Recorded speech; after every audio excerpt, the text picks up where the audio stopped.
Hello hello. आ गए सारे लोग, कैसे हो?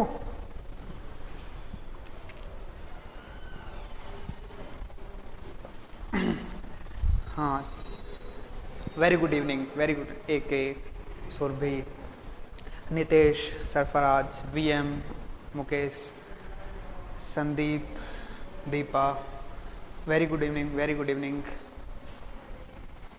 Very good evening. Dharmendra, good evening. हाँ, Jitendra, R S, very good evening. Dilip, Deepa, very good evening. आ गए सारे लोग?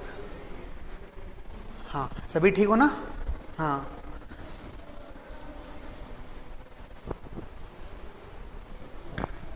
हाँ, देवकरण, वेरी गुड इवनिंग। तो स्टार्ट करते हैं आज का सेशन। आज वही था अपने कर्व का एंड करेंगे और फिर अपने नेक्स्ट चैप्टर को उठाएंगे। कर्व में हमने क्या क्या पढ़ लिया था? बिल्कुल एकदम झकास। हाँ लक्की, बिल्कुल बिल्कुल बढ़िया है। तो बहुत बढ़िया, बढ़िया ही रहो। हाँ, फिफ्थ पॉइंट। हाँ धर्मेंद्र, फिफ्थ पॉइंट लाजवाब। तो हाँ, तो अपने पांचवें पॉइंट की तरफ आ गए थे। पहला पॉइंट अपने पढ़ा था परपेंडिकुलर ऑफसेट मेथड, और इसमें हमने फॉर्मूला पढ़ा था फर्स्ट लीनियर मेजरमेंट का, फर्स्ट मेथड। और इसमें हमारा फॉर्मूला था परपेंडिकुलर ऑफसेट में r minus R square minus x square, जो approximate x square upon 2r के बराबर था। फिर इसके बाद में हमने रेडियल ऑफसेट पढ़ा, वो था r square plus x square का रूट, इसमें से minus r x square upon 2r के इक्वल है ये भी। फिर इसके बाद में हमने तीसरा पढ़ा था कोड बाइसेक्शन मेथड। फॉर्मूला सबको याद होना चाहिए। तो यहां पर हमने पढ़ा था कोड बाइसेक्शन में हमारा जो कोड वाला फॉर्मूला है ना, मिड ऑर्डिनेट वाला फॉर्मूला, कौन सा याद है ना? बिल्कुल, r1 minus cos del by 2।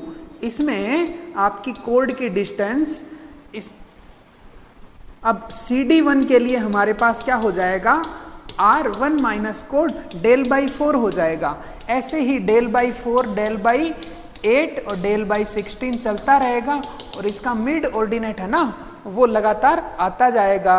और यहां पर इसका दूसरा नाम बताया था, मिड ऑर्डिनेट रूल है इसका नाम, दूसरा नाम था इसका, है ना। फिर चौथा आपने पढ़ा था ना, उसमें ऐसा था कि ऑफसेट फ्रॉम लॉन्ग कोड मेथड, इसमें हमारे पास एक तो r square minus x square था, और इसी में ही हमारे पास था r square minus l by 2 का स्क्वायर, ऐसे था। ठीक, लास्ट में यही पढ़ा था हमने।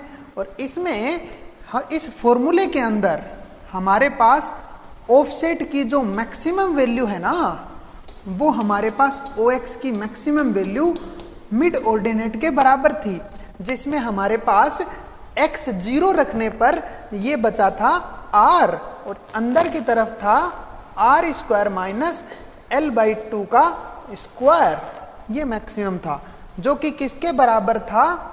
मिड ऑर्डिनेट के बराबर था। मिड ऑर्डिनेट हमारा जो फॉर्मूला आता है ना, r1 माइनस कोस थीटा, वही फॉर्मूले के बराबर इसकी रिजल्ट आता है ना। ये तो हमने किया था। हाँ, आराम से पढ़ा रहे हैं, अभी तक तो स्टार्ट ही नहीं किया पढ़ाना, कल वाला रिवाइज चल रहा है जितेंद्र। हाँ, तो अपने हेडिंग लगाओ, आज का हेडिंग लगाओ, कौन सा? Code produced method. बिल्कुल, चलें आगे। 2 मेथड है, ये चैप्टर भी अपने ओवर हो जाएगा। पांचवा,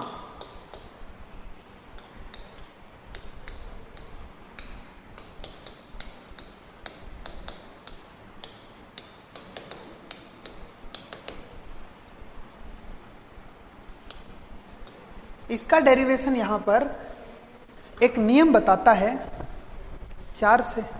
हाँ, फोर्थ बताया था ना मैंने, कोड बाय सेक्शन 4 सही। अच्छा 4 वाला बताऊं क्या?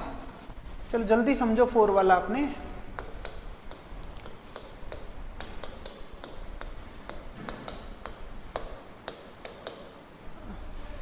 ऑफसेट फ्रॉम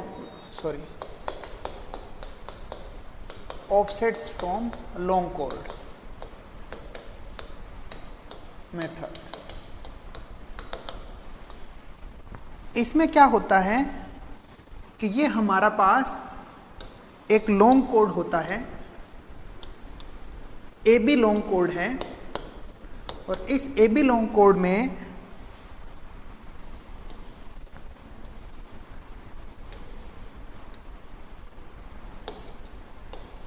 इसको ए बी की लेंथ है ना, लेंथ ऑफ लॉन्ग कोड अपने मानते हैं ए बी एन, हमें स्मॉल एल मानते हैं, तो हमारा ए एन और बी एन हो गया एल बाई 2, ऐसा था इसमें। हाँ एरिया एंड वॉल्यूम तो वही है, आपके सिम्पसन 1/3 रूल वगैरह सारे वही है। हाँ सर्वेइंग चलेगा बस आज और कल तक।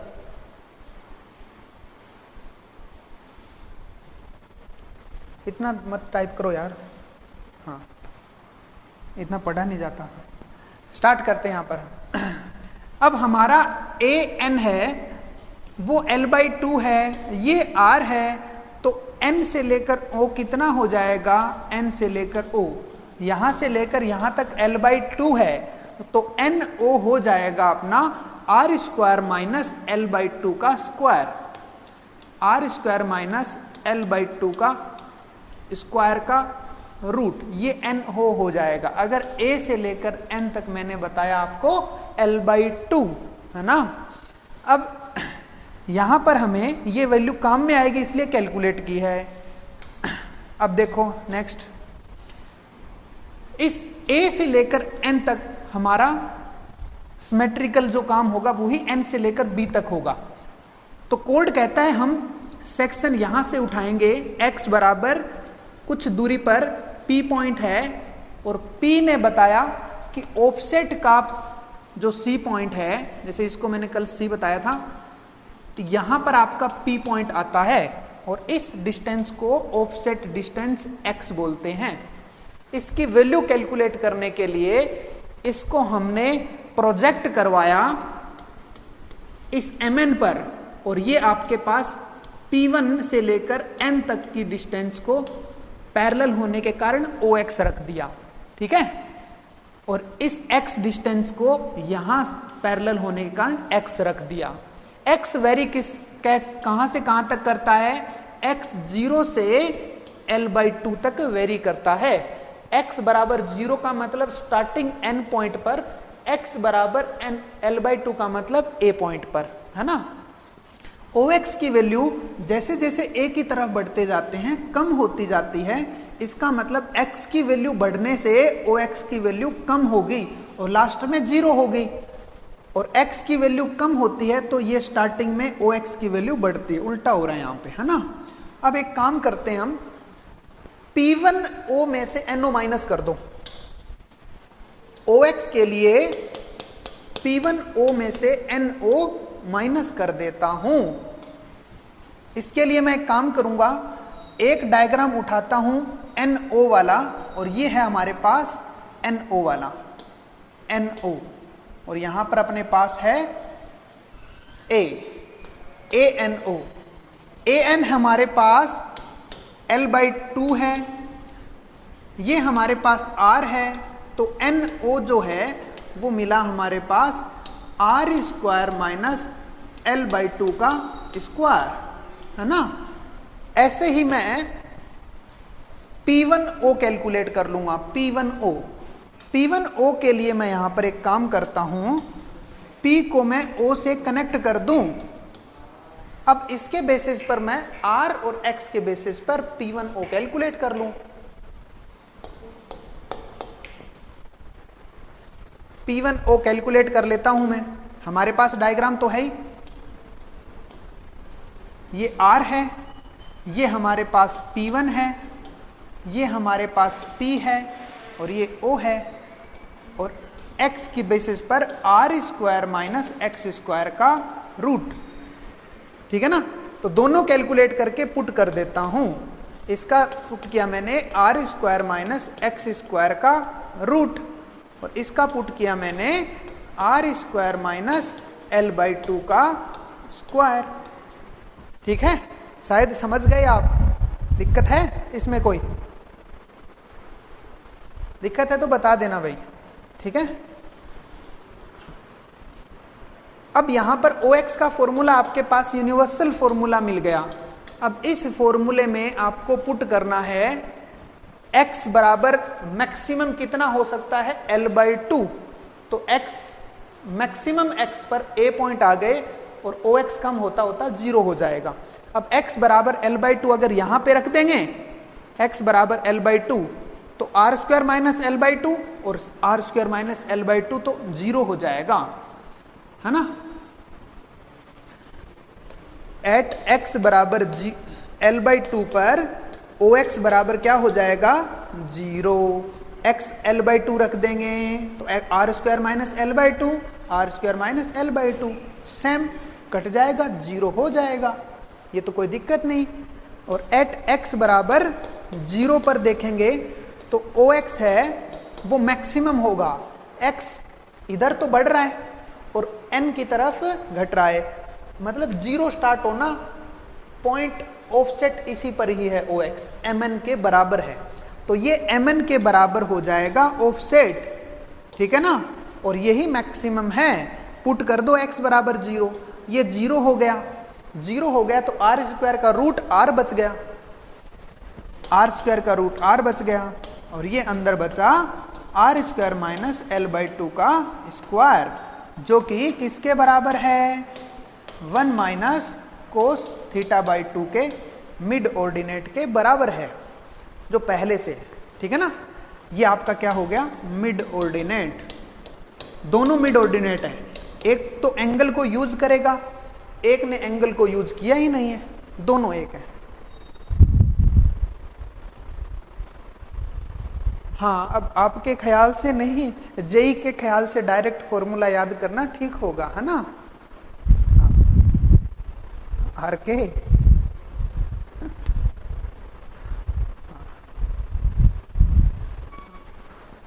चलो ठीक है, नोट वोट कर लो, स्क्रीनशॉट ले लो, फिर आगे चलते हैं, है ना। हाँ,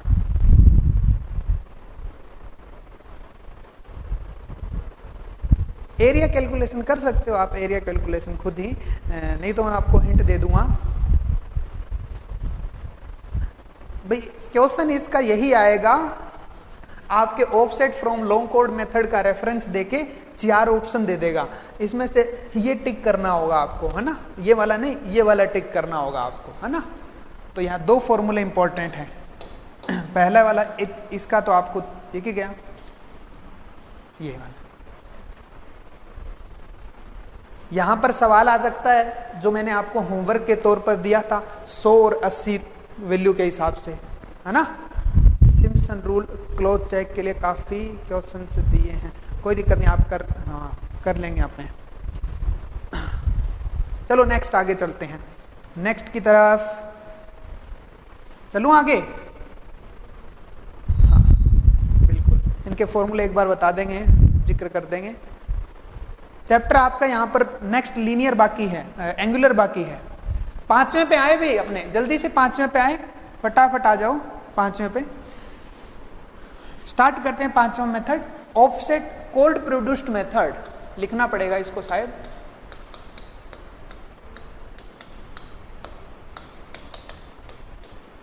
इसको ध्यान से समझिएगा, ठीक है ना। इसमें एक रूल है, इसमें रूल ये है कि अगर किसी कर्व में आप बड़ी कॉर्ड खींचते हो, है ना, तो आपका कॉर्ड की लेंथ और यहां से लेकर यहां तक आर्क की लेंथ है, इनमें काफी ज्यादा फासला होगा। आर्क लेंथ हमेशा ग्रेटर होगी कॉर्ड की लेंथ से। लेकिन इन्होंने क्या किया, इसमें एक रूल लगाया कि अगर मेरे पास छोटा सा कॉर्ड खींचा जाए, अगर छोटा सा कोड खींचा जाए तो कोड की लेंथ और आर्क की लेंथ, ये दोनों लेंथ है ना, वो एज ए सिमिलर होगी, ठीक है ना। ऐसा कब होगा? जब कोड की लेंथ ज्यादा न होके काफी कम हो। आया समझ में? तो इन्होंने रूल लगाया कि कोड लेंथ है वो यहां पर सिमिलर होगी, ये रूल लगा लिया इसने, ठीक है। लेकिन छोटी सी कोड लेंथ, इसकी लिमिट दी उन्होंने, कहा गया रेडियस अपॉन 20 से ज्यादा कोड नहीं होना चाहिए। ये जो सब कोड है ना, इसकी लेंथ रेडियस अपॉन 20, ये बात लिखूंगा मैं, लेंथ ऑफ सब code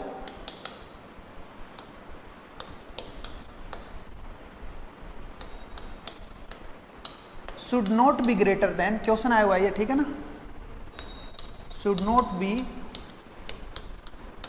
greater than r upon 20। इसका मतलब 100 मीटर रेडियस का आप कर्व बना रहे हैं, तो इसका मतलब आप लेंथ ऑफ सब कोड, ये जो कोड, ये सब कोड होता है ना, इस सब कोड की लेंथ 5 मीटर से ज्यादा आप अलाउ ही नहीं आपको, है ना। याद हो, ध्यान रहेगा ना ये।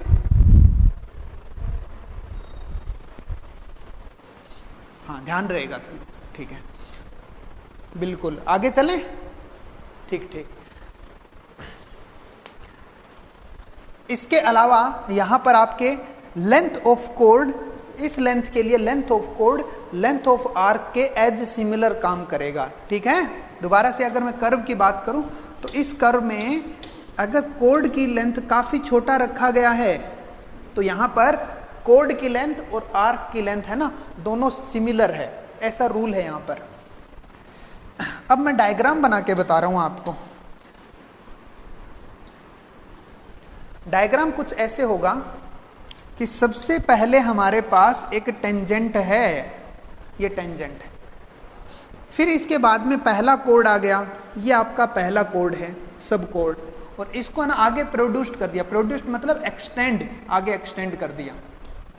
फिर इसके बाद में दूसरा कोड है सब कोड, और उसको आगे की तरफ एक्सटेंड कर दिया, ये आगे एक्सटेंड कर देता हूं। फिर इसी तरीके से आपके पास थर्ड है कोड, और इसको आगे की तरफ प्रोड्यूस कर देता हूं। ऐसे ही फोर्थ कोड आगे तक कंटिन्यूएशन में रहेगा, ठीक है ना, और आगे अपने कोड को प्रोड्यूस मतलब एक्सटेंड करना पड़ेगा। इनको मैं सेंटर से मिला देता हूं।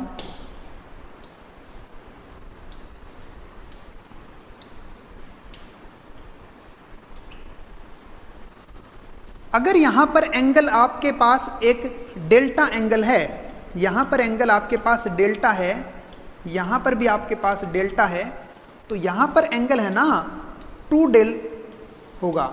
इसमें एक रूल है, देखो रूल, यहां पे रूल बना रहा हूं मैं, एक है ना मैथ का रूल है। एक तो आपके पास क्या है, कोड है,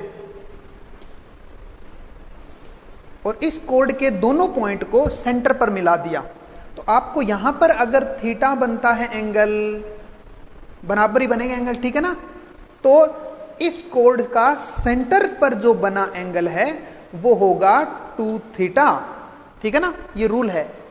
कोड का सेंटर पर जो एंगल बनेगा वो आर्क के एंगल का डबल होगा। इसी कारण हमने कहा डेल वन, तो यहां पे सेंटर पर बनेगा 2 डेल 1। इसी रूप में अगर मैं कह दूं यहां पर आपका डेल 2 है एंगल और यहां पर डेल 2 है बराबर, तो इधर सेंटर पर कितना होना चाहिए, 2 डेल 2 होना चाहिए। इसी हिसाब से यहां पर एंगल आपका डेल 3 और ये वाला एंगल आपके पास डेल 3 है, तो यहां पर भी सेम समझ में आ गया ना क्यों होना चाहिए 2 डेल 3।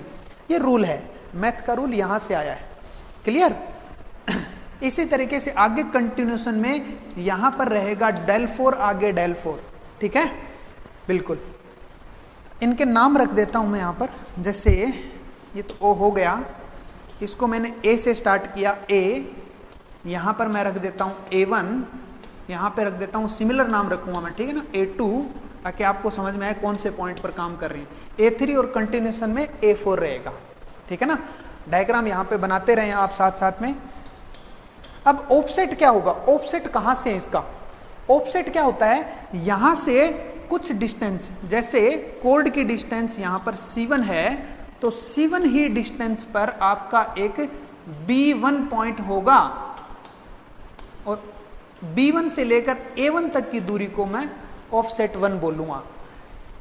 इसी हिसाब से अगर इस कोड की लेंथ C2 है तो C2 लेंथ पर एक जो पॉइंट है वो होगा B2 पॉइंट, और ये जो डिस्टेंस है इसको बोला गया ऑफसेट 2, ठीक है ना।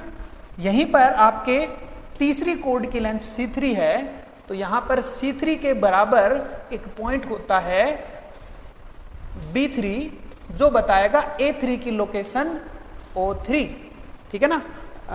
बना लो इस डायग्राम को बना लो, क्योंकि डायग्राम को नहीं बनाओ, बड़ा डायग्राम बनाना है इसका, ठीक है, क्योंकि छोटी छोटी जो डिटेल है ना वो यहां पर काफी ज्यादा है। डायग्राम बनाइए पहले, फिर आगे चलता हूं।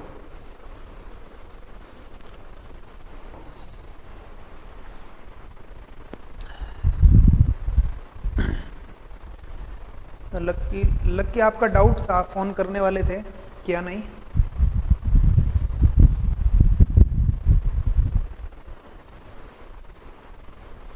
हाँ, डायग्राम बना लो, ड्रॉ कर लो अपनी कॉपी में ना, रफ कॉपी में ड्रॉ कर लो, फिर आगे चलेंगे। हाँ, O3 बताओ। O3 भी ऐसे ही होता है, देखो क्या होता है, यहां पर कोड प्रोड्यूस्ड है ना, ये आगे एक्सटेंडेड कोड, यहां से C3 डिस्टेंस, C3 मतलब इस कोड की डिस्टेंस, जितनी ही डिस्टेंस पर B3 पॉइंट होगा और वो बताएगा A3 की लोकेशन। ऐसे ही O1, O2, O3 और O4 ऐसे कंटिन्यूएशन में चलते रहेंगे। इसमें और भी डिटेल बता रहा हूं मैं, पहले इतना डायग्राम बनाऊं, फिर मैं डिटेल ऐड कर रहा हूं, छोटी सी एक डिटेल और ऐड करनी है। बहुत बढ़िया,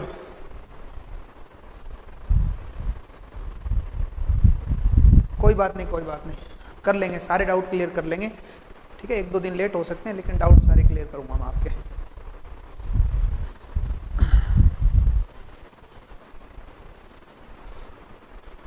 हाँ, याद है मुझे, क्या क्या पूछा था आपने, 2 पेग और स्पाइरल, कुछ ऐसे कुछ।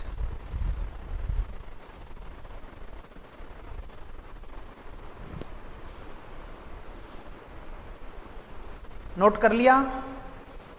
नोट कर लो, इसको मैं यहाँ पे हटाऊंगा, आप इसको भी नोट कर लें, ये रूल है।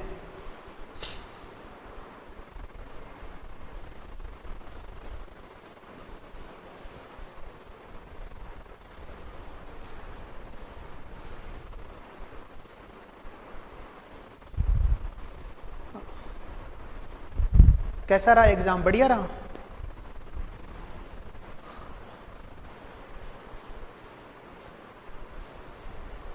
नेक्स्ट यहां पर कुछ इंडिकेट करता हूं मैं, रूल लिखूं? इतना नोट कर लिया आपने? देखो रूल देखो, अगर कोई दो लाइन यहां पर इंटरसेक्ट कर रही है तो यहां पर एंगल अगर डेल है तो यहां पर भी तो एंगल डेल होगा। इसी तरीके से डेल वन इंटरसेक्ट करेगा। देखो इस लाइन को आप क्या कहो, एक तो कर्व की लाइन है और एक आपकी ये वाली एक्सटेंडेड लाइन है, तो यहां डेल वन है तो इतना एंगल आप बताओ कितना होगा? क्या सेम डेल वन होगा ना? बिल्कुल, बहुत बढ़िया बढ़िया बढ़िया, आप एग्जाम देते रहो। नेक्स्ट यहां पर डेल टू है तो इधर भी आपका डेल टू होगा। इसी तरीके से डेल थ्री है वो यहां पे ट्रांसफर हो जाएगा, इतने वाला जो है वो डेल थ्री होगा। बहुत बढ़िया, मेरी तरफ से बेस्ट विशेष है, आपके एग्जाम निकलेंगे सारे। तो ये समझ में आ गया आपको, क्रॉसिंग में एंगल बराबर होते हैं। अब मैं यहां पर स्टार्ट करता हूं। आई होप आपने ड्रॉ कर लिया है। अब मैं इसका स्टार्ट करता हूं रूल, और ये मैं हटा रहा हूं, यहां पर मेरे को स्पेस चाहिएगा इसलिए हटा रहा हूं मैं।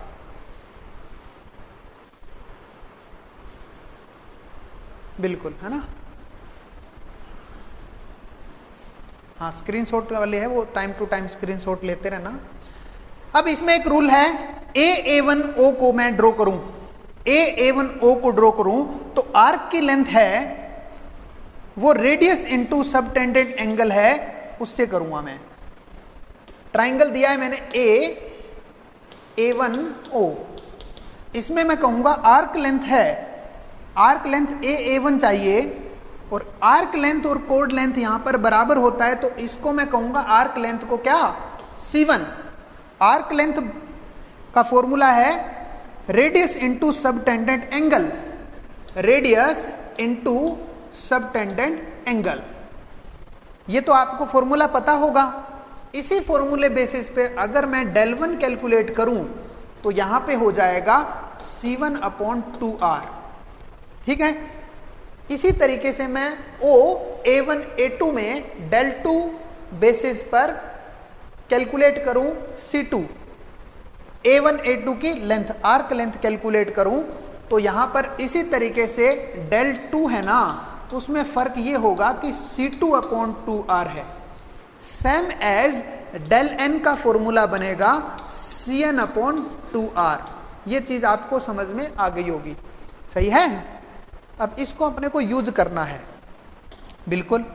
नेक्स्ट पार्ट, ये आपके ट्राइंगल मैंने क्या लिए, A1O, फिर A1 A2O, A2 A3O, इसी तरीके से मैंने ट्राइंगल काटे हैं।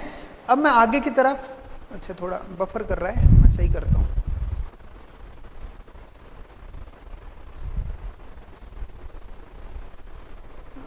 पल्ले पड़ेंगे आपके अभी, बफर हो रहा है। चलो मैंने रिफ्रेश किया है, थोड़ा बफर लगा मुझे।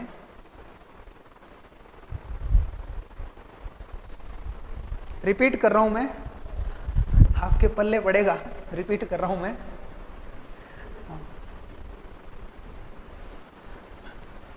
Arc length is equal to radius into angle, ये अपने पास होता है फॉर्मूला, है ना।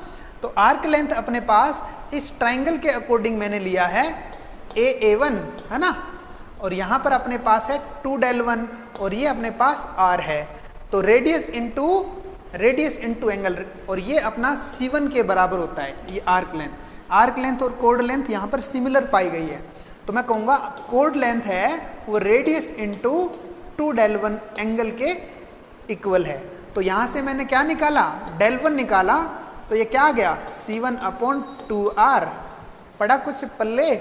इसी तरीके से सेम एज आप क्या कहोगे, del2 है वो होगा C2/2R, और del n है वो क्या होगा, CN/2R। क्लियर है क्या अभी? ठीक है। अब देखो नेक्स्ट,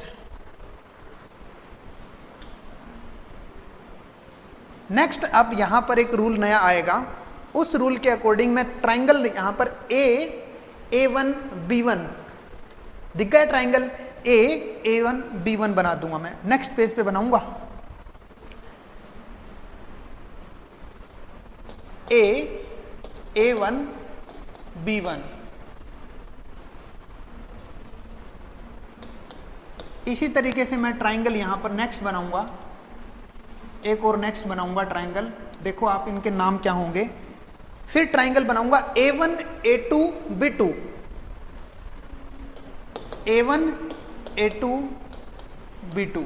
इसी तरीके से नेक्स्ट ट्राइंगल मैं बनाऊंगा A2 A3 B3, A2 A3 B3। इनमें आप देखो ऑफसेट 1, ऑफसेट 2, ऑफसेट 3 है। ऑफसेट 1, ऑफसेट 2, ऑफसेट 3 है। और यहां पर देखो इसके लिए A1 डिस्टेंस और B1 C1 डिस्टेंस है। इसी तरीके से C2 डिस्टेंस और C3 distance, C1 distance, C2 distance. Triangle आपको समझ में आ गया कहां से मैंने उठाए हैं। अब एंगल की बात करें तो यहां पर एंगल C1 के बीच में एंगल del1 है, ठीक है ना। लेकिन आगे थोड़ा सा चेंज हो रहा है, C2 के बीच में एंगल del1 प्लस del2 है, और इसी रूप में C3 और C3 के बीच में एंगल del2 प्लस del3 है। इसी क्रम में आपका आगे सीक्वेंस चलता है del1 del2, del2 del3, del3 del4, del5 del4 del5, ऐसे होगा। ठीक है, क्लियर है।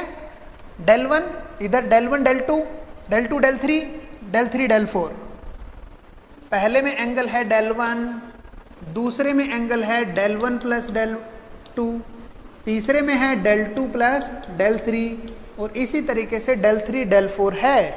ठीक, अब हमारे पास वही रूल है, इसको हमने आर्क लेंथ माना है और हम ये बराबर रखने के कारण हम इसको एज ए रेडियस यूज करें। हमारे पास फॉर्मूला है आर्क लेंथ है radius into angle, subtended angle.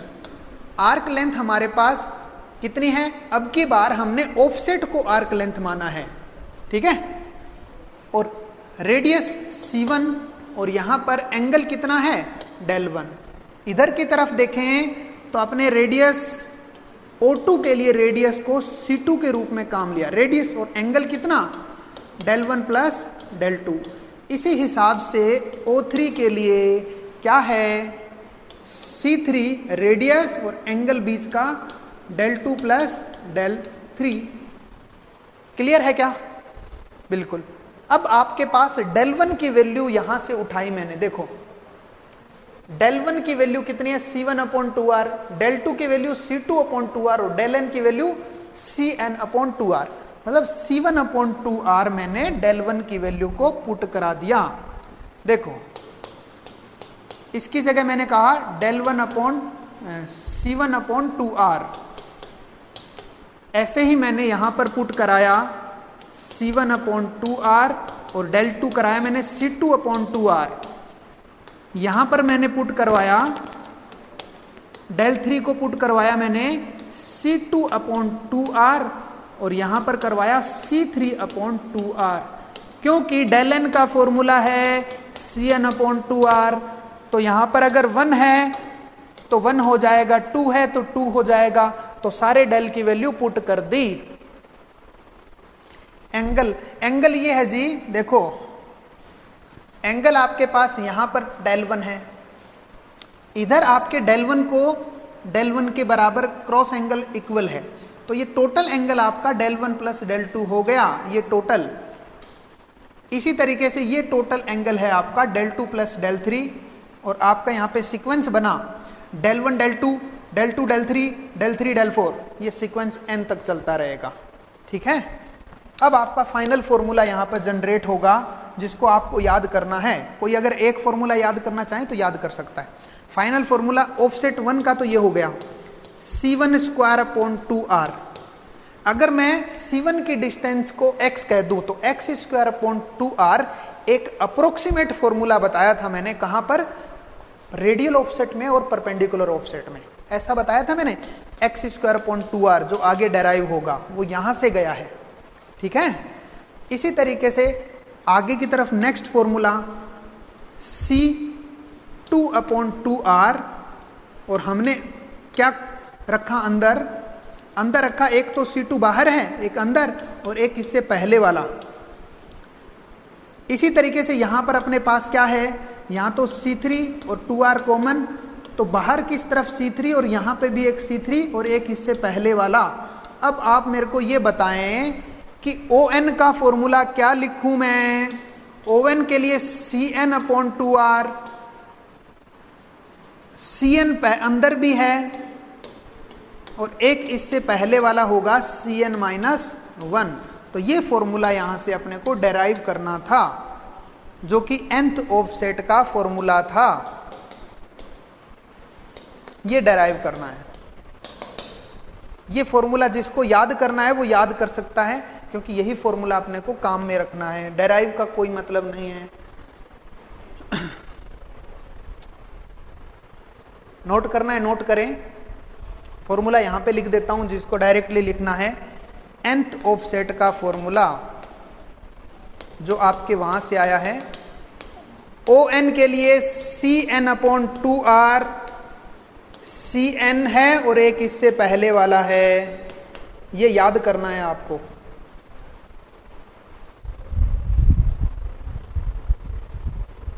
Note करें और इसके लास्ट एक रूल की लाइन लिखाता हूं। इसमें डायरेक्ट आपको क्या होते हैं, फॉर्मूले आपको याद करने हैं। सुमित आपका क्वेश्चन क्या है? O1 आर्क कैसे हो? देखो आर्क नहीं, आर्क लेंथ के सिमिलर लेंथ है, इसी के लिए एक रूल माना गया R/20।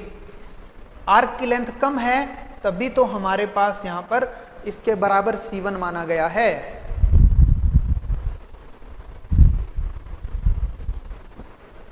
अच्छा, मुझे लगा कोई मजाक चल रहा है। ऊपर भी ऐसे ही लिखा होगा कि मेरा क्वेश्चन ऊपर देखे।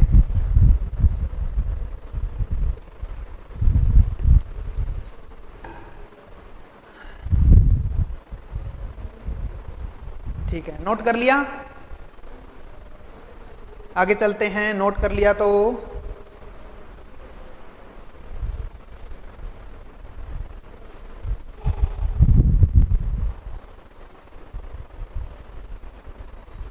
वेट करें। लो जी, वेट करते हैं।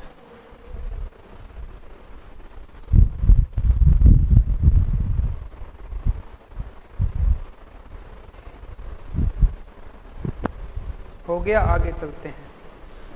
डायग्राम पहले बना लिया होगा आपने, ऊपर एक लाइन लिखी है, उसका ध्यान रखना है। क्वेश्चन है R/20। इसमें 2-3 क्वेश्चन आते हैं, टोटली बनते हैं 2-3 क्वेश्चन। मैं बताता हूं कैसे कैसे क्वेश्चन बनेगा। इस रूल को कंप्लीट कर देता हूं पहले।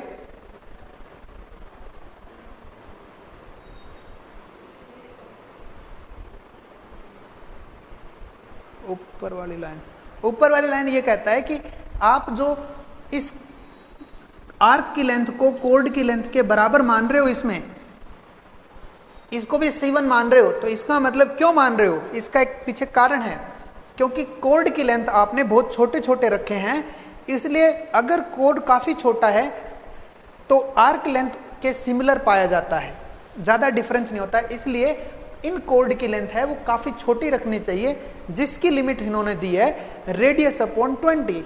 जैसे मैंने बताया था, अगर 100 मीटर रेडियस का कर्व है तो आर्क लेंथ, इसमें कोड लेंथ है 5 मीटर से ज्यादा नहीं ली जा सकती।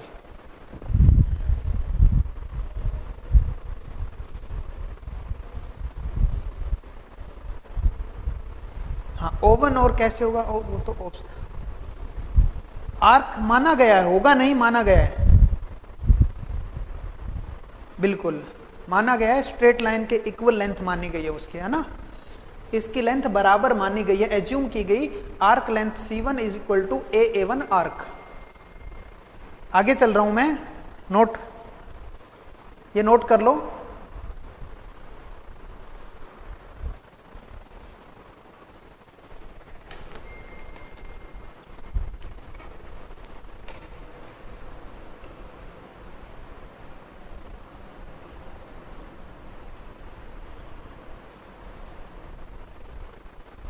नोटेड? हाँ जी, नोटेड हो गया। तो देखो एक चीज, अब यहां पर कोड जो है ना C1 से स्टार्ट हुए हैं, C2, C3, इसी तरीके से डॉट डॉट डॉट अपने चलेंगे आगे तक CN-1, इसी तरीके से आगे चल रहे हैं।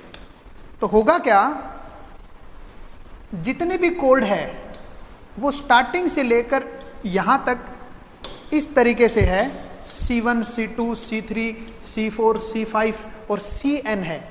तो होगा क्या, पहला पॉइंट है PC, PC का मतलब आप समझते हो ना, और लास्ट पॉइंट है PT, PT का मतलब भी आप समझते हो, पॉइंट ऑफ कमेंसमेंट और पॉइंट ऑफ टेंजेंसी। हाँ, करता हूं, बैक करता हूं, हाँ करता हूं कैलकुलेट,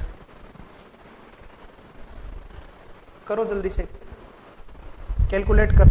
बताएंगे तीनों अननोन है, फॉर्मूले में सारे अननोन होते हैं।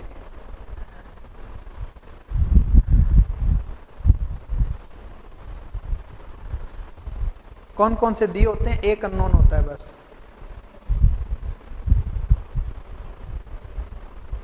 नोट करो।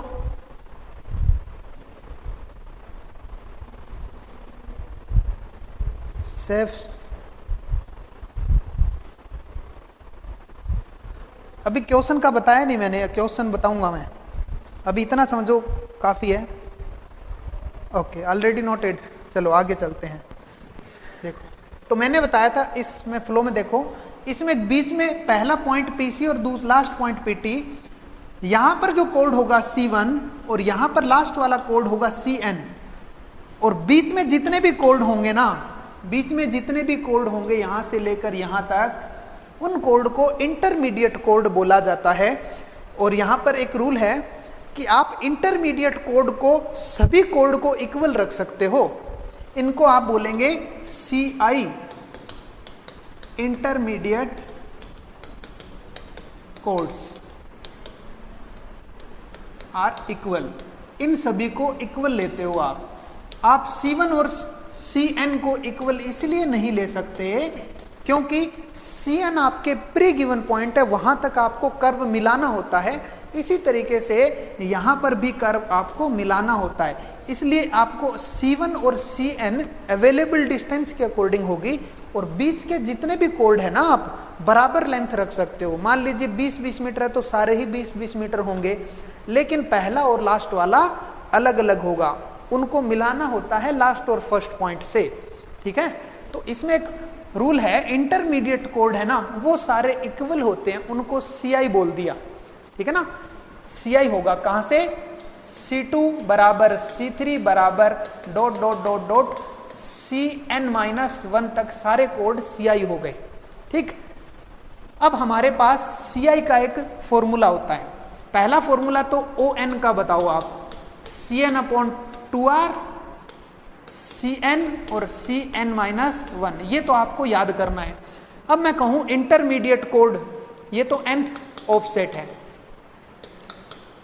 तो बीच के जितने भी ऑफसेट है ना वो बराबर होंगे। अगर C बराबर है तो इंटरमीडिएट ऑफसेट के लिए, ऑफसेट्स के लिए मैं क्या कर दूंगा, O इंटरमीडिएट कर दूं, और यहां पर इंटरमीडिएट, यहां पर और यहां पर सारे इंटरमीडिएट हो गए, तो ये भी CI/2R, ये भी CI और ये भी CI, सारे इंटरमीडिएट हो गए। अगर मैं कह रहा हूं कि मेरे को बताना है C3, C4, तो ये इंटरमीडिएट को, सभी को इंटरमीडिएट लिख दिया मैंने। और यहां पर फॉर्मूला क्या बन गया, यहां पर फॉर्मूला आपके बन गया 2CI²/2R, और फाइनली फॉर्मूला हो गया C इंटरमीडिएट स्क्वायर/2R। ये फॉर्मूला बन गया इंटरमीडिएट कोड का। बिल्कुल, बहुत बढ़िया। अब यहां पर अगर फर्स्ट ऑफसेट का फॉर्मूला अगर निकालना है, फर्स्ट ऑफसेट, तो इसी फॉर्मूले से क्वेश्चन बन जाएगा। याद आपको केवल ये करना है, इसमें आपने रख दिया O फर्स्ट और यहां पर C फर्स्ट/2R, और यहां पर C फर्स्ट और C0। C0 नाम की कोई चीज है ही नहीं भाई, यहां पे ये तो 0 है, C0 नाम की कोई चीज नहीं है। तो फॉर्मूला पहले ऑफसेट का बन गया C1²/2R, फर्स्ट ऑफसेट। तो तीनों ऑफसेट अलग अलग है। अब बात करते हैं, कहां पे लिख दिया, CI²/R, हाँ बिल्कुल गलत लिख दिया, सॉरी, CI²/R। अब यहां पर आपको तीन चीजें गिवन होगी। क्वेश्चन अगर दूं मैं, आप कर सकते हो वैसे, जैसे मैंने क्वेश्चन यहां पे रखा आपके सामने, देखो आपको दे रखा है, फर्स्ट कोड दे रखा है 2.5 मीटर का, लास्ट कोड दे रखा है आपको, मान लीजिए आपको दे रखा है 2.8 मीटर का, और इंटरमीडिएट कोड सारे 3-3 मीटर के दे रखे हैं। तो आपको कैलकुलेट करके मुझे बताना है कि कोड प्रोड्यूस्ड मेथड के according first offset, intermediate offset और लास्ट ऑफसेट क्या होगा जब हमारे पास रेडियस दे रखी है 100 मीटर, R दे रखा है आपको 100 मीटर, यहीं पे लिख दूं, रेडियस आपको दे रखी है 100 मीटर। तो आप इन फॉर्मूलों के हिसाब से पुट कर सकते हो। ऐसे क्वेश्चन जेई में आता तो नहीं, लेकिन आपको ऐसे बता दिया एडवांस। कर लोगे कैलकुलेट क्या? बिल्कुल, बहुत ही बढ़िया, कैलकुलेट कर लिया आपने। फर्स्ट ऑफसेट का फॉर्मूला आप एक ही याद रखो, इसके अकॉर्डिंग हो जाएगा, नहीं तो डायरेक्ट फॉर्मूले याद है तो याद कर सकते हो आप। पहले फॉर्मूले बना लो, क्योंकि डेराइव एक फॉर्मूले में बार बार रखोगे, इससे अच्छा तीनों फॉर्मूले एक साथ बना लो और सीधा रख लो, याद आपको एक करना है।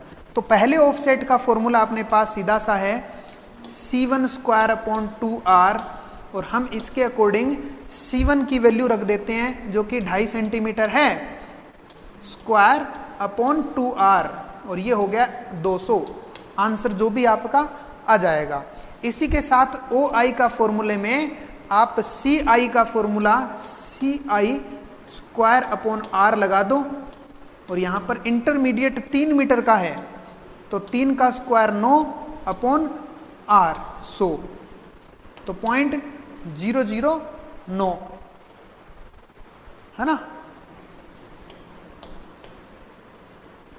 0.9 मीटर। और यहां पर आपका कितना आया है, C1 आपका आया है 0.031 मीटर। इसी तरीके से nवा ऑफसेट है वो भी आ जाएगा। nवे ऑफसेट के लिए CN आपका रखा है कौन सा, CN 2.8, और ये रखा है 2R, 100 इंटू 200। CN 2.8 है, 8 है, और इससे पहले वाला है ना CN माइनस, वो इंटरमीडिएट होता है ना, इंटरमीडिएट 3 मीटर, और इसका भी अपने को आ जाएगा। तो कितना आया भैया, 0.09, 0.0812 A फर्स्ट एंड AB1। कैसे आर्क होगा, अरे भाई आर्क होगा नहीं, आर्क लेंथ के सिमिलर होगा, है ना, आर्क लेंथ नहीं होगा, आर्क के सिमिलर होगा। यही चीज मैं समझाने जा रहा हूं, उसी के लिए फर्स्ट लाइन भी लिखी थी मैंने सुमित। Last answer 0.0812।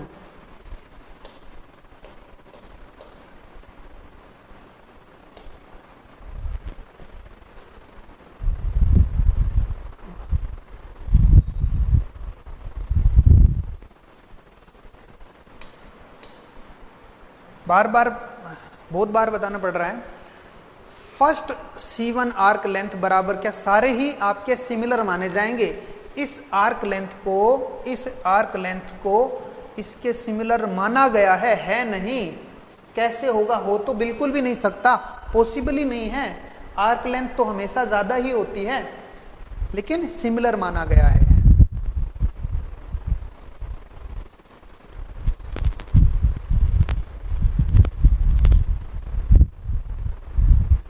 हाँ, सब कोड की लिमिट इसीलिए लिए कि एज सिमिलर हो सके, है ना, सिमिलर के लिए। आर्क लेंथ O1 कहां लिखे हैं, आर्क लेंथ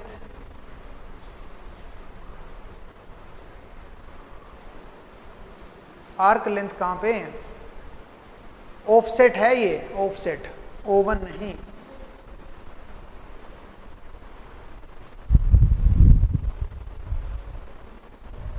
कहां पे लिख दिया, गलती से लिख दिया हो कोई, आर्क लेंथ ऑफसेट है O1।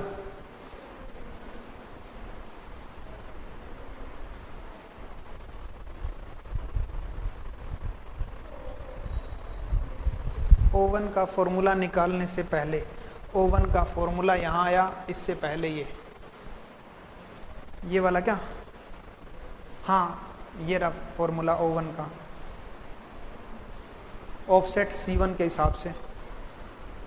क्या हो गया इसमें, C1 स्क्वायर अपॉन 2R है, कोई गड़बड़ है, ये आपने आर्क लेंथ के अकॉर्डिंग माना गया है, स्ट्रेट लाइन है। इसमें आर्क को कोड और कोड को आर्क लेंथ के अकॉर्डिंग माना गया है। ड्राइव करने के लिए होता है ऐसा, बिल्कुल सही कहा लकी।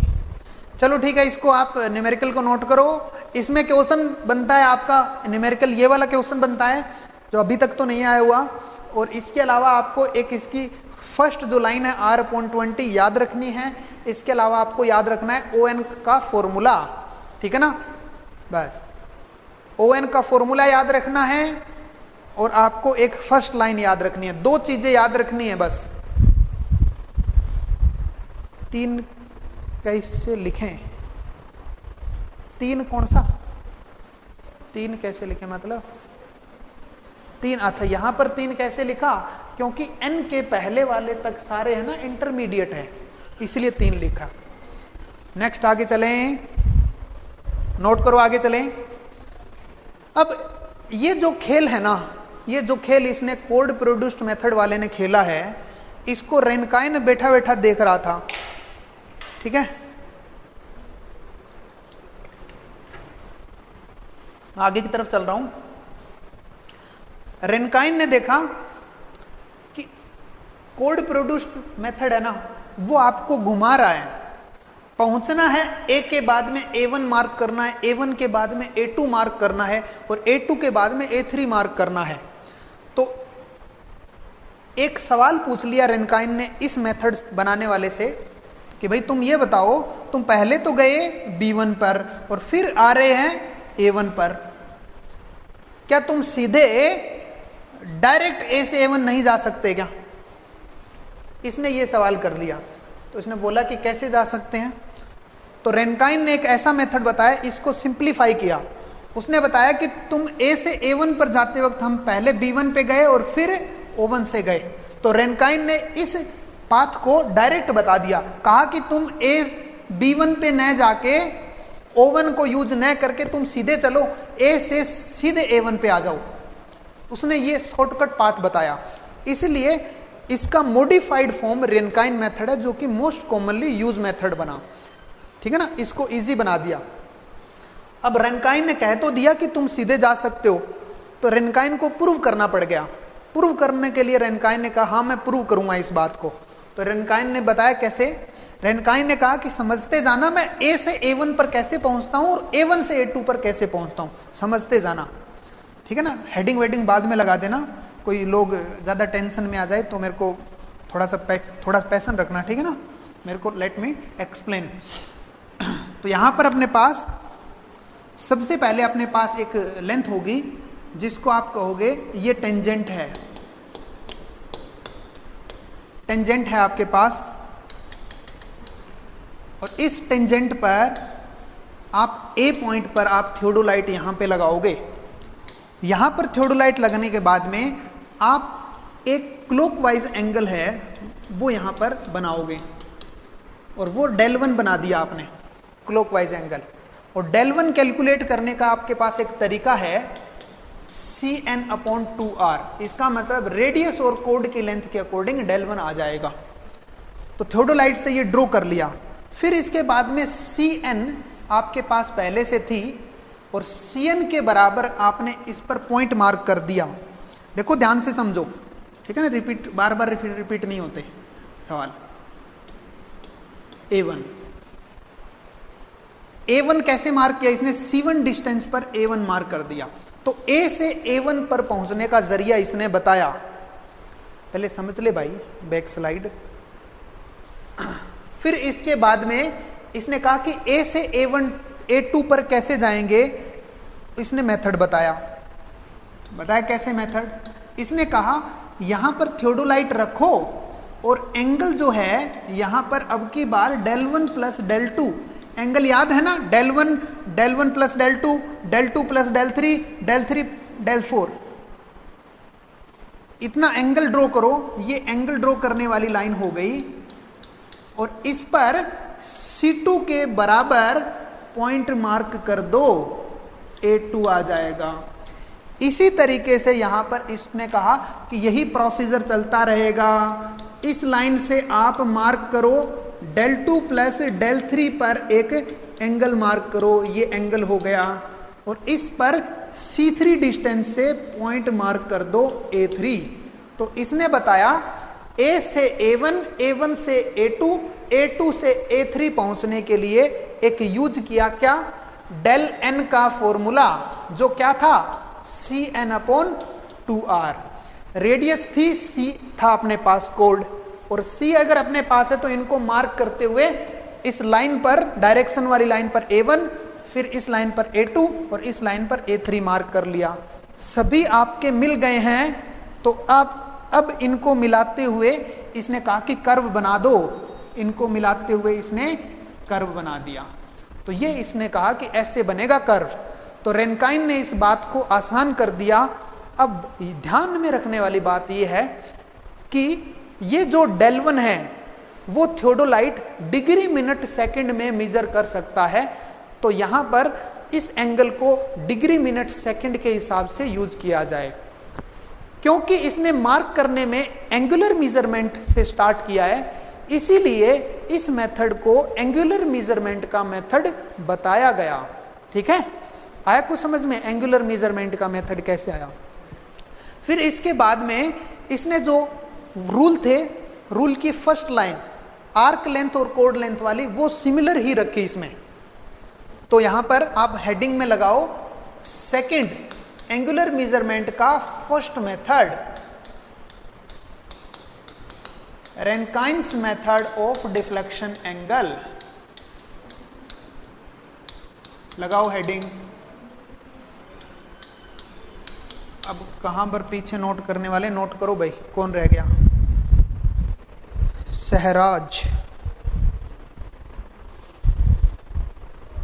हाँ, इसमें पहले ऑफसेट कोड के थ्रू ऑफसेट में जाते हैं, कोड प्रोड्यूस्ड मेथड में कोड C1 के थ्रू अपने जाते हैं ऑफसेट पर, इनके थ्रू ऑफसेट कैलकुलेट करते हैं और ऑफसेट के थ्रू उस C1 डिस्टेंस के अकॉर्डिंग A1 पॉइंट पर पहुंचते हैं। उसने एक लंबा मेथड बताया था कोड प्रोड्यूस्ड मेथड ने, जो कि यहां पर रेनकाइन मेथड ने कहा कि ये मेथड फेल है भाई, इस मेथड से कोई नहीं चलेगा। कोड प्रोड्यूस करने वाले को पागल घोषित कर दिया इसने।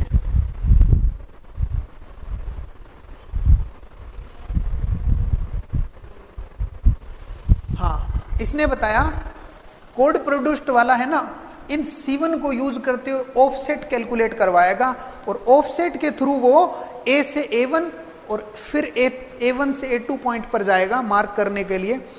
लेकिन इसने कहा कि आप ऑफसेट से मार्क क्यों कर रहे हो, आप डबल मेजरमेंट कर रहे हो। आपने कहा कि आप इस C1 से सीधा एंगल मेजर करो, डायरेक्ट एंगुलर डायरेक्शन में चलो। ठीक है ना, जैसे यहां पर अगर कोड प्रोड्यूस्ड मेथड होता तो वो इस A1 से कहां पे जाता, इस A1 से A से C1 डिस्टेंस मार्क करता। इस C1 डिस्टेंस है, इस डिस्टेंस के अकॉर्डिंग यहां पर भी एक ऑफसेट डलता, O1 डलता। इस ये तो डेल1 है ही यहां पर, ठीक है ना, इसका मेजरमेंट यहां पर हो जाता है। लेकिन इसने कहा डायरेक्ट ऑफसेट के through B1 point A1 point mark करना होता है। तो कोड प्रोड्यूस्ड मेथड माला ये गलत ये है कि पहले पहुंचो B1 पॉइंट पे और फिर पहुंचो A1 पॉइंट पर, जो कि रेनकाइन ने कहा कि ये गलत है, ऐसा नहीं करना, आपको चलना है सीधा एंगुलर मेजरमेंट पर। इसने इस एंगल को यूज नहीं किया कोड प्रोड्यूस ने, और इस एंगल को रेनकाइन ने यूज करके A1 पर पहुंचा दिया। तो दोनों में ये फर्क हो गया। अब देखो नेक्स्ट, हाँ 6 स्लाइड, ये 6 स्लाइड है भाई, 6 स्लाइड में आर्क के ऊपर वाली लाइन और नीचे वाली लाइन की लेंथ इतना ज्यादा दिमाग मत लगाओ। पहली बात तो होगी ही नहीं, ठीक है ना। इसमें सिमिलर मानी जाती है, R/20 तक इसने सिमिलर मानी जाती है, ठीक है ना। हाँ, वैसे आर्क लेंथ हमेशा ज्यादा ही होती है। अब इसने बताया कि जो डेल1, डेल2, डेल3 का मेजरमेंट है उसको मेजर करने का काम किसका रहेगा, थियोडोलाइट का रहेगा। लेकिन थियोडोलाइट है वो इस एंगल को रेडियन में मेजर नहीं कर सकता, क्योंकि ये रेडियन में होता है। तो रेडियन को डिग्री में चेंज करने का तरीका आपको पता है, मालूम है तरीका। इसको डेल एन को रेडियन में कन्वर्ट करो, Cn/2r, और इसको रेडियन में कन्वर्ट करने के लिए 180/π कर दो, और डिग्री को रेडियन में इसमें बन गया डिग्री, और इसको मिनट में रख देता हूं मैं। अगर मैं 60 गुना कर दूंगा तो डिग्री का मिनट बन जाएगा। अब इसको आप सोल्व करोगे ना तो एक फॉर्मूला बनेगा 1718.87 Cn/r फॉर्मूला बनेगा। कैलकुलेट करो इसको, 180 इंटू 60 बटे पाई। इसने बताया कि इतने मिनट्स में इसका फॉर्मूला आ गया, मिनट में। कैलकुलेटर से कैलकुलेट करेंगे तो रेनकाइन के अकॉर्डिंग ये फॉर्मूला है, सभी फॉर्मूले मिनट में कैलकुलेट करके मार्क किए जाएंगे। अब रेनकाइन के अकॉर्डिंग भी सेम लाइन है, लाइन सेम ये है, लेंथ ऑफ सब कोड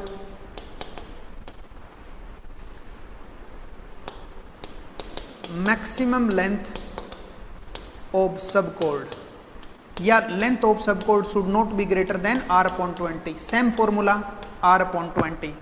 दूसरा C1 के बाद में जो C2 है, C3 है और लास्ट Cn-1 और Cn, इनमें से Cn तक के हैं, इनको आप बोला गया इंटरमीडिएट को सारे इक्वल होंगे, इक्वल लेंथ होगी इनकी, और उस लेंथ को इसने Ci बोला, इंटरमीडिएट कोड इक्वल होंगे। ये रूल सेम में दोनों में कॉमन है, इसीलिए यहां पर एक तरीके से डेल n और एक डेल 1 और बीच के आएंगे अपने पास क्या, बीच वाले अपने पास सारे बच गए intermediate del.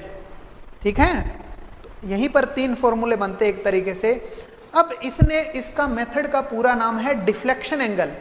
Deflection angle del नहीं है इसमें, डिफ्लेक्शन एंगल सुनो कौन सा है, यहां पर मार्क करके बता रहा हूं मैं, देखो डिफ्लेक्शन एंगल। इसने डिफ्लेक्शन एंगल इसको कहा है पहला डिफ्लेक्शन एंगल, यहां पर दूसरा डिफ्लेक्शन एंगल, टोटल जो है ना डेल 1 प्लस डेल 2, फिर इसने बताया तीसरा डिफ्लेक्शन एंगल। तो रेनकाइंस डिफ्लेक्शन एंगल है ये सारे,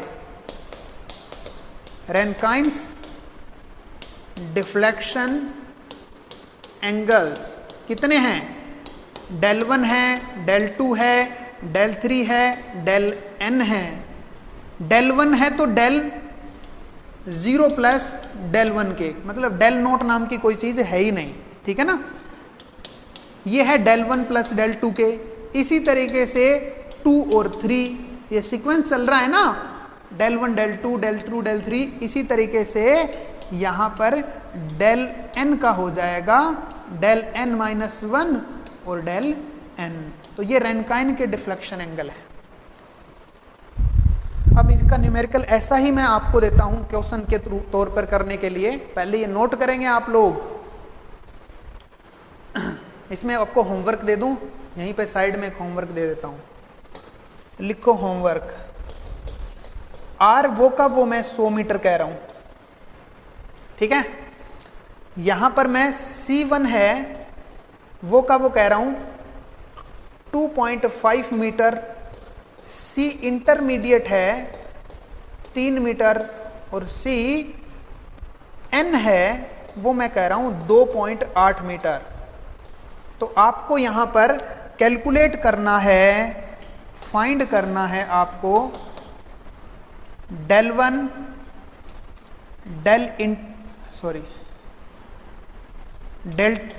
डेल्टा 1 डेल्टा इंटरमीडिएट और डेल्टा n। ये आपके पास होमवर्क हो गया, और मुझे बताएं कर लोगे क्या इस होमवर्क को, कर लोगे ना सभी ना, बिल्कुल।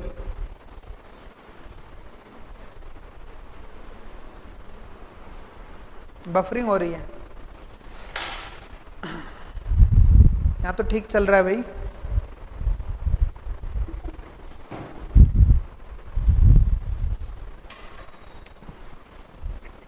एंगुलर मेथड का फर्स्ट हुआ रेनकाइन मेथड, और रेनकाइन मेथड की मोस्ट आपको एक लास्ट लाइन लिखनी है, मैं बोल देता हूं उस लाइन को,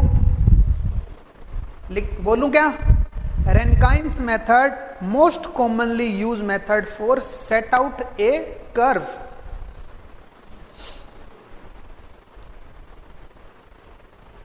इस बात को आप लिख लो, most commonly use method to set out of a curve.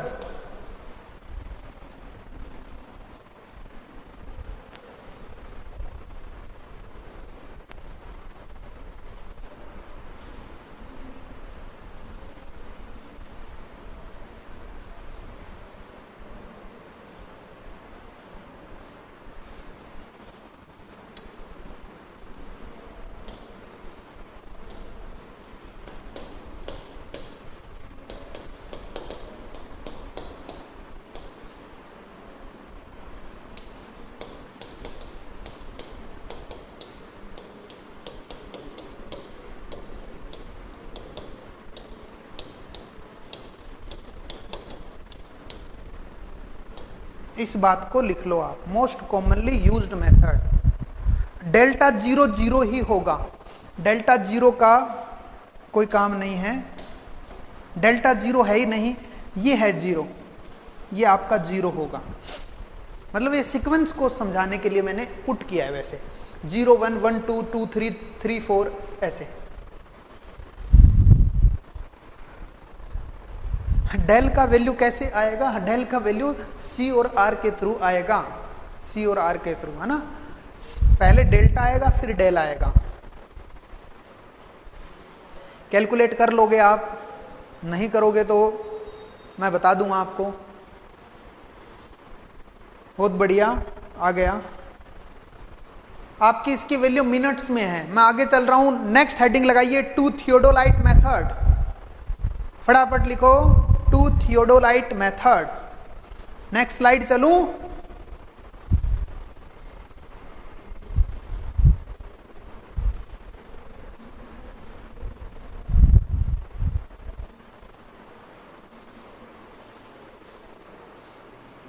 इसमें कुछ नहीं किया आपने, डेल का फॉर्मूला आपके पास Cn/2r था, इसको रेडियन को डिग्री और मिनट में कन्वर्ट कर लिया। ये डिग्री में कन्वर्ट करने के लिए 180/पाई, ये मिनट में, तो 180/60/2 पाई कर दोगे तो ये फॉर्मूला बनेगा। ये डेल एन का है। अब ये जो डेल एन है वो यहाँ पर डेल 1 डेल 2 डेल 3 डेल 4 ये सारे हैं, वो C और R के थ्रू कैलकुलेट होंगे। अब ये डेल है, उससे कैपिटल डेल बनेगा, डेल्टा से कैपिटल डेल्टा बनेगा। डेल 1 डेल 2 डेल 3, इनका सीक्वेंस क्या रहेगा? जैसे यहां पर दोबारा से लिखूं मैं, इसका सीक्वेंस रहेगा, ये डेल 1 के बराबर है, तो इसको सीक्वेंस बनाने के लिए मैंने यहां पर एक डेल नोट कर दिया, ठीक है ना। तो 0 1 1 2 डेल 1 डेल 2, और इधर मैंने कह दिया डेल 2 डेल 3, और इधर अगर हो गया तो डेल 3 डेल 4 और डेल एन हो गया, इस तरीके से, ठीक है। और डेल के लिए मेरे पास ये 3 चीजें दे रखी है, सी कोड लेंथ, रेडियस रखो, डेल जो चाहिए आ जाएगा। यहां पर डेल 1 कैलकुलेट करोगे तो वो बराबर होगा डेल्टा 1 के, और आप यहां पर इंटरमीडिएट कैलकुलेट करोगे तो ये दोनों ही इंटरमीडिएट मतलब डबल इंटरमीडिएट हो जाएगा, ठीक है। और यहीं पर आप यहां पे कैलकुलेट करोगे तो एक इंटरमीडिएट और एक लास्ट वाला कैलकुलेट हो जाएगा। डेल इंटरमीडिएट आपका, डेल इंटरमीडिएट होगा ना, तो उसका मतलब आपके यहां पर delta intermediate plus delta intermediate, और 2 डेल्टा इंटरमीडिएट का मतलब आपके पास फॉर्मूला यूज करना है 1718.87, आगे आ गया था ना, Cn/r, मतलब C डेल्टा CI/r, ये फॉर्मूला आप यूज करोगे तो 1718.87, और ये आपके पास 3 मीटर और ये 100 मीटर, तो आपके पास ये आपके 1 आ जाएगा। ये डबल है ना, बिल्कुल, तो ये इसी तरीके से डबल हो जाएगा। 2 लगा देता हूं यहां पर।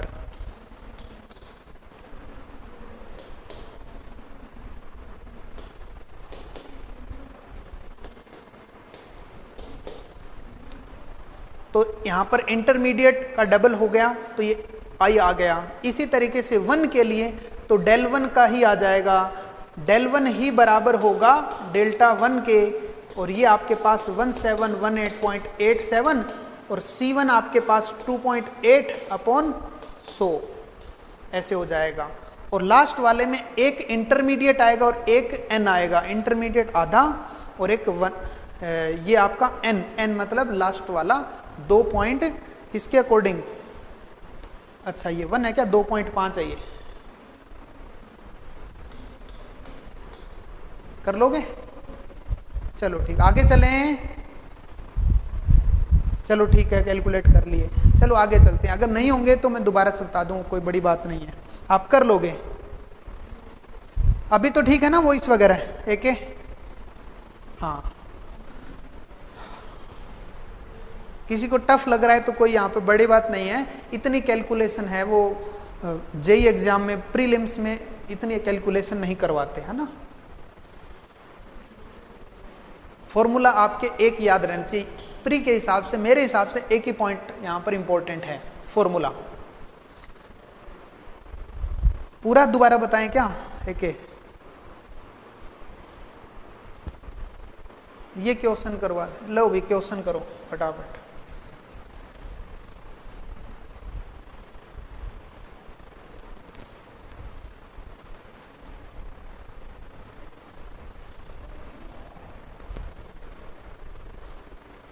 क्वेश्चन को, हाँ क्वेश्चन मैं दोबारा बता देता हूं भाई, देखो।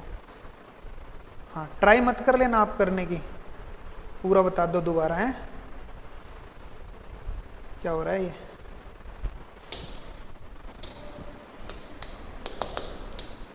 आपको दे रखा है C1 2.5, आपको दे रखा है C इंटरमीडिएट 3 मीटर, आपको दे रखा है CN 2.8 मीटर। आपको यहां पर एक कैलकुलेट करना है डेल 1 सॉल्यूशन के तौर पर, एक आपको डेल इंटरमीडिएट चाहिए और एक आपको डेल n चाहिए।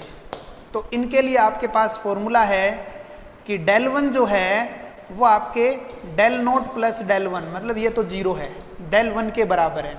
इंटरमीडिएट है वो इंटरमीडिएट के बराबर ही होगा डबल इंटरमीडिएट, और ये वाला आपके किसके बराबर होगा? n-1 और n के बराबर, और n-1 है ना इंटरमीडिएट में कंसीडर करते हैं। तो अपने पास कैलकुलेट करने के लिए कुछ बातें हैं, एक इंटरमीडिएट, एक n और एक फर्स्ट, तीन कैलकुलेट करने हैं।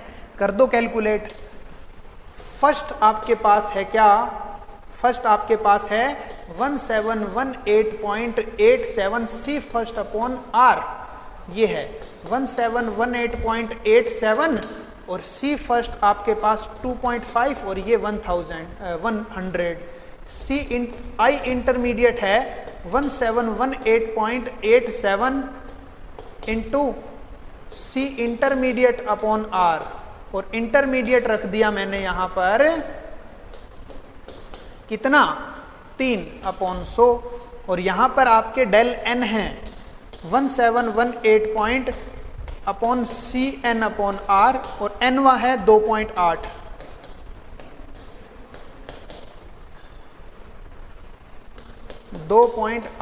अपॉन R, ये हमारे पास है। अब हमारे पास ये सारे आ गए कैलकुलेशन, ये कैलकुलेशन और ये कैलकुलेशन, तीनों कैलकुलेशन बेसिस पर ये वाला डेल 1 किसके बराबर होगा? डेल 1 के, जो कि आंसर है। ये वाला 2 डेल्टा आई और ये वाला अपने पास, ये कर लोगे तीनों कैलकुलेट। अब इससे ज्यादा नहीं बताना क्या? अब भी पॉज हो रहा है। हाँ नेक्स्ट पे चलता हूं, बस इससे ज्यादा हिंट नहीं हो सकती। अब ये इसमें समझ में आना है, इसमें ही आ जाएगा आपके, ठीक है। तीनों यहां पर वैल्यू पुट करोगे। मैं नेक्स्ट चल रहा हूं मैं, आप फॉर्मूला याद कर लो, मेरे हिसाब से बेटर है।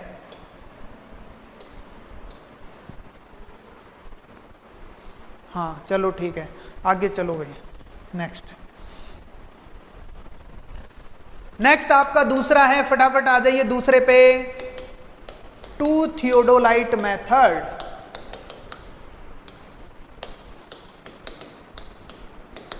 एंगुलर सेट आउट का दूसरा मेथड है 2 थियोडोलाइट मेथड।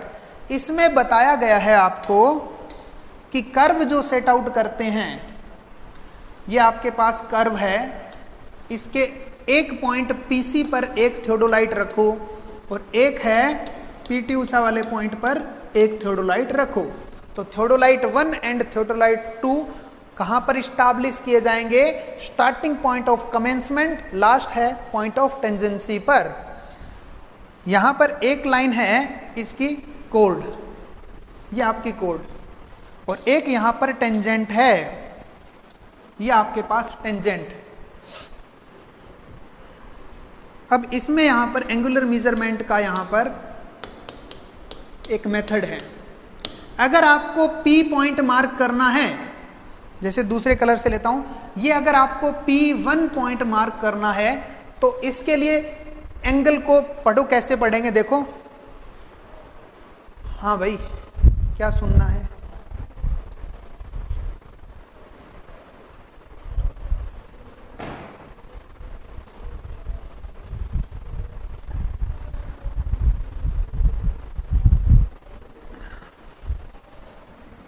क्या कहना चाहते हैं? सर डेल के में क्यों गया था? आ रहा है इंटरमीडिएट। डेल एन में क्यों आ रहा है?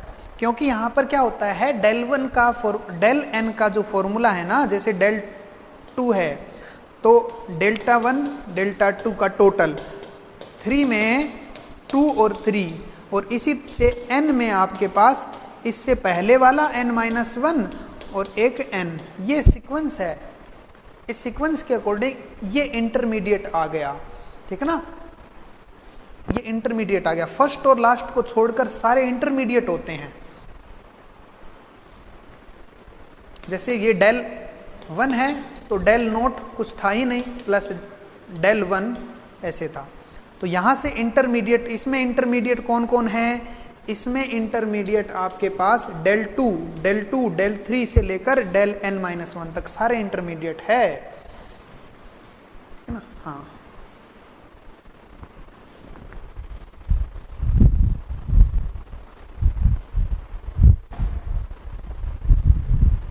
हाँ, डेल 2 भी डेल इंटरमीडिएट है।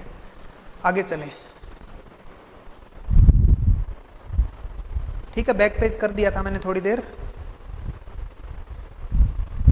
रिफ्लेक्शन एंगल का रिफ्लेक्शन एंगल अलग, यहां पर डिफ्लेक्शन एंगल क्या? अच्छा, डिफ्लेक्शन एंगल डेल है, टोटल डेल यहां पर टोटल डेल है, जिसका अपने को है डेल्टा n-1 और ये है टोटल डिफ्लेक्शन एंगल। ये फॉर्मूला इसका, जिसमें 2, इधर आपको 1 चाहिए, 2 चाहिए तो यहां पर 1 और 2 आएगा, 3 चाहिए तो 2 और 3 आएगा, ऐसे होगा। चलो ये इसमें चलते हैं, इसी में आते हैं। हाँ, आपका पोज वीडियो सही हो गया क्या? चलो आगे चलते हैं। देखो यहां पर P1 की लोकेशन देखो, P1 की लोकेशन के लिए एक एंगल आएगा, ध्यान से देखो एंगल कौन सा है। एक एंगल आपका बनेगा टेंजेंट से और एक एंगल आपका बनेगा यहां से। θ1 एंगल से P1 की लोकेशन कैलकुलेट करनी होगी, मार्क करनी होगी, और ये जो angle by tangent, angle by code for a location of P1 point हमेशा बराबर होते हैं यहां पर। और ये जो एंगल है, इस एंगल की वैल्यू जैसे जैसे आगे की तरफ बढ़ते जाएंगे ना पॉइंट, वैसे वैसे बढ़ती जाएगी। अब देखो दूसरा पॉइंट, देखो दूसरे पॉइंट पे ध्यान दो कैसे एंगल की वैल्यू बढ़ती है। मान लो कि पॉइंट P2 यहां पर है, तो आपके पॉइंट कहां गया? आगे की डायरेक्शन में चला, PT की डायरेक्शन में, तो एंगल है वो बढ़ जाएगा। ये एंगल डेल θ2 है, बढ़ जाएगा, और ये भी एंगल आपके पास क्या होगा? बढ़ जाएगा, θ2। इसी तरीके से प्रत्येक पॉइंट को मार्क करने के लिए हमारे पास एंगल बाय टेंजेंट बराबर होगा एंगल बाय लॉन्ग कोड। ये आपके पास लॉन्ग कोड है, ये आपके पास, ठीक है। तो मैं कहूंगा जो एंगल है इसके अंदर, angle by tangent should be equal to, is always equal to angle by long chord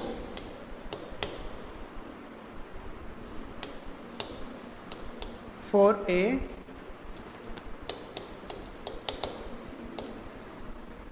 point, for set out a point, A curve point. कहने का मतलब ये हो गया, P1 के लिए एग्जाम्पल के तौर पर मैंने बताया, for P1 angle by tangent बराबर एंगल बाय कोड। कौन सा? Long code. दोनों थीटा 1 है।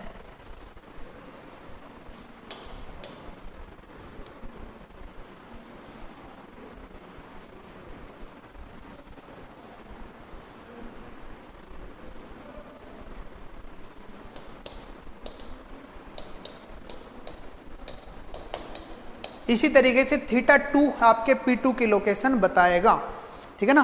तो आपको केवल एक ही पॉइंट डायग्राम में बनाना है। जैसे जैसे आगे बढ़ेंगे PC से PT की तरफ, थीटा एंगल की वैल्यू बढ़ती जाएगी। जैसे जैसे आपका जो पॉइंट है की दूरी बढ़ती है, वैसे वैसे थीटा की दूरी बढ़ जाएगी और लास्ट में इस पॉइंट के नजदीक पहुंचेंगे। तो मिनिमम एंगल कहां पे होगा? आपके पास मिनिमम एंगल स्टार्टिंग पॉइंट पे होगा और मैक्सिमम एंगल पॉइंट आउट के लिए पीटी के पास होगा। ये इसके अंदर रूल है। अब बात आई, इसके अंदर पूछी जाने वाली बात क्या है? ठीक है, इसके अंदर पूछी जाने वाली बात यही है कि इस मेथड के अंदर आप मुझे देख के बताओ कि इस मेथड के अंदर कोई इकलौता लीनियर मेजरमेंट है क्या? कोई क्या हमने कोई लेंथ मेजरमेंट इसमें यूज किया है क्या? इसमें कोई भी मेजरमेंट लेंथ मेजरमेंट नहीं है और क्वेश्चन इसमें एक ही बनता है। क्वेश्चन एक ही बनता है कि कौन सा मेथड केवल ही एंगुलर मेजरमेंट पर बेस्ड है, लीनियर मेजरमेंट जिसमें यूज नहीं किया जाता। आपको सीधा टिक करना है टू थियोडोलाइट मेथड। केवल एक क्वेश्चन बनता है इसमें, ठीक है। तो लिखो two theodolite method only based on angular measurements only.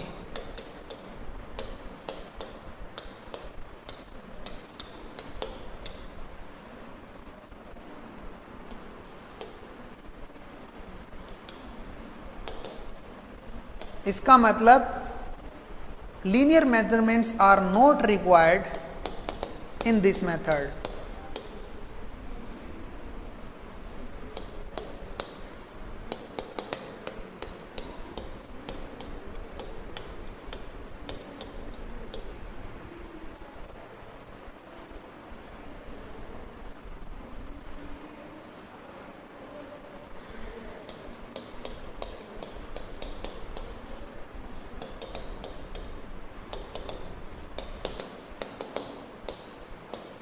Linear measurements are not required in this method. क्या बोला? दो थियोडोलाइट फिगर किस साइड से है? देखो पीसी पर पहला थियोडोलाइट रहेगा, थियोडोलाइट 1 इस पे रहेगा, दूसरा थियोडोलाइट रहेगा पीटी पर 2 रहेगा। तो फर्स्ट पीसी पर पहला पॉइंट ऑफ कमेंसमेंट, पीटी पर दूसरा आपको डायग्राम बना के बता रहा हूं मैं। ये आपका कर्व है, ये आपकी लॉन्ग कोड है, इधर आपके पास टेंजेंट है। तो टेंजेंट और लॉन्ग कोड, ये आपके टेंजेंट पॉइंट P है। जैसे मैंने कहा कि एक पॉइंट यहां पर है, इस P पॉइंट की लोकेशन, इसको मैंने P1 कह दिया। तो P1 के लिए जो एंगल टेंजेंट का है, थीटा है, वो आपके पास लॉन्ग कोड के थीटा के बराबर होगा। मतलब P1 के लिए एंगल बाय लॉन्ग कोड और एंगल बाय टेंजेंट बराबर होंगे और इसको मार्क करेंगे। जो थीटा 1 है वो पॉइंट ऑफ कमेंसमेंट पर पढ़ा जाएगा और थीटा दूसरा लॉन्ग कोड का जो थीटा है वो पॉइंट ऑफ टेंजेंसी पर पढ़ा जाएगा थियोडोलाइट से। और थियोडोलाइट हमेशा क्लॉकवाइज मेजरमेंट करते हैं। तो ये आपके पास ऐसे कोई, ठीक है ना, आप इसी को बनाना है डायग्राम को, 3-4 P1 P2 नहीं बनाने। तो प्रोसेस यही है, थीटा 1 थीटा 2 ये आपके गिवन होने चाहिए। प्रोसेस ये प्रैक्टिकली तो है, इस पर लगाना है और एंगल मेजर कर लेना है, यही प्रोसेस है।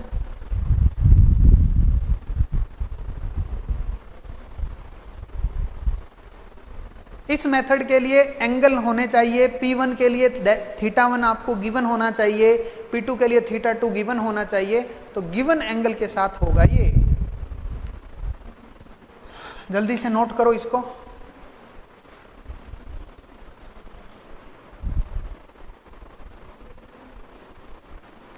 अरे P1 कैसे, तो P1 आपकी एंगल वाली जो लाइन है, इस θ1 PC से जो एंगल वाली लाइन इंटरसेक्ट करेगी, PT के एंगल वाली लाइन को इंटरसेक्ट करेगी। फास्ट ही कर रहे हैं भाई।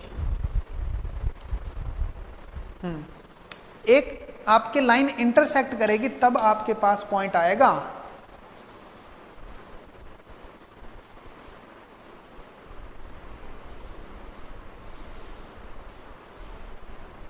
एरर वेरर कुछ नहीं आएगा,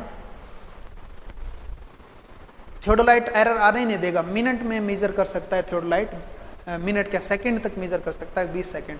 चलो जल्दी से नोट करो।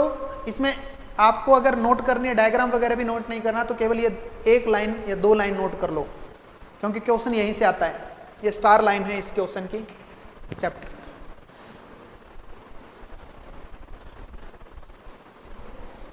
नेक्स्ट पे आए। नेक्स्ट इसको हटा दूं। डायग्राम आपको ऐसा बनाना था, इसमें 2 3 P1 P2 P3 नहीं बनाने थे, केवल एक बनाना था आपका।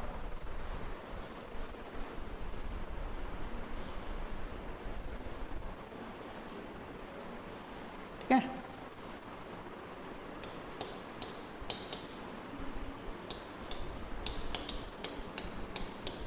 बराबर होगा एंगल बाय लॉन्ग कोड।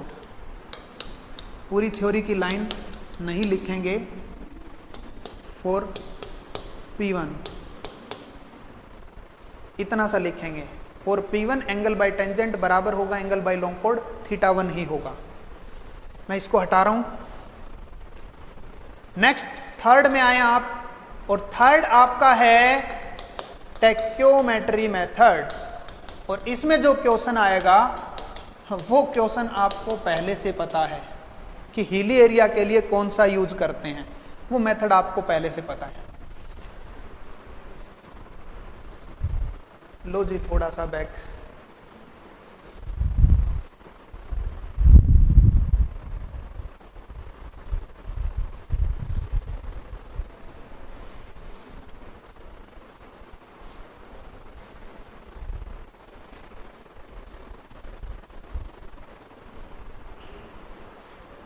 और बैक। और कहां रह गए भाई आप लोग, कहां रह गए भाई?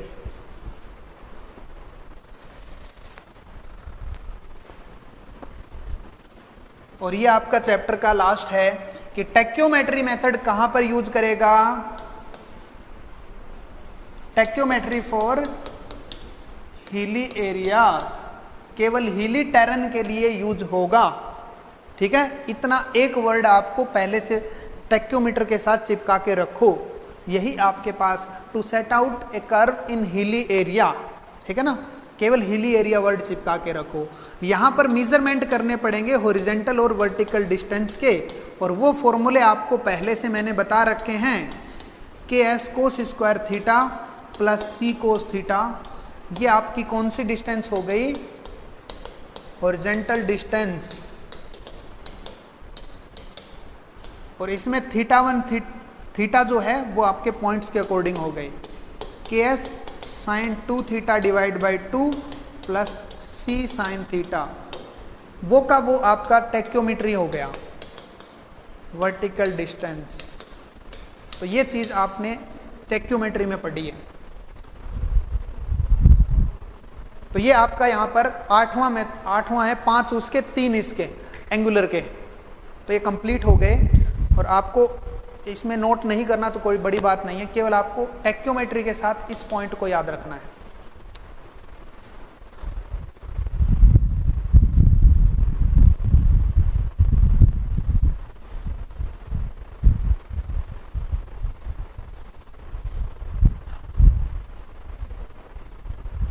पहले तो इसमें प्लेन प्रोसेस चलती है हीली एरिया में, ठीक है ना। पूरा तो आपको हाईवे के अंदर ही प्रोसेस बताएंगे रोड कैसे बनाते हैं।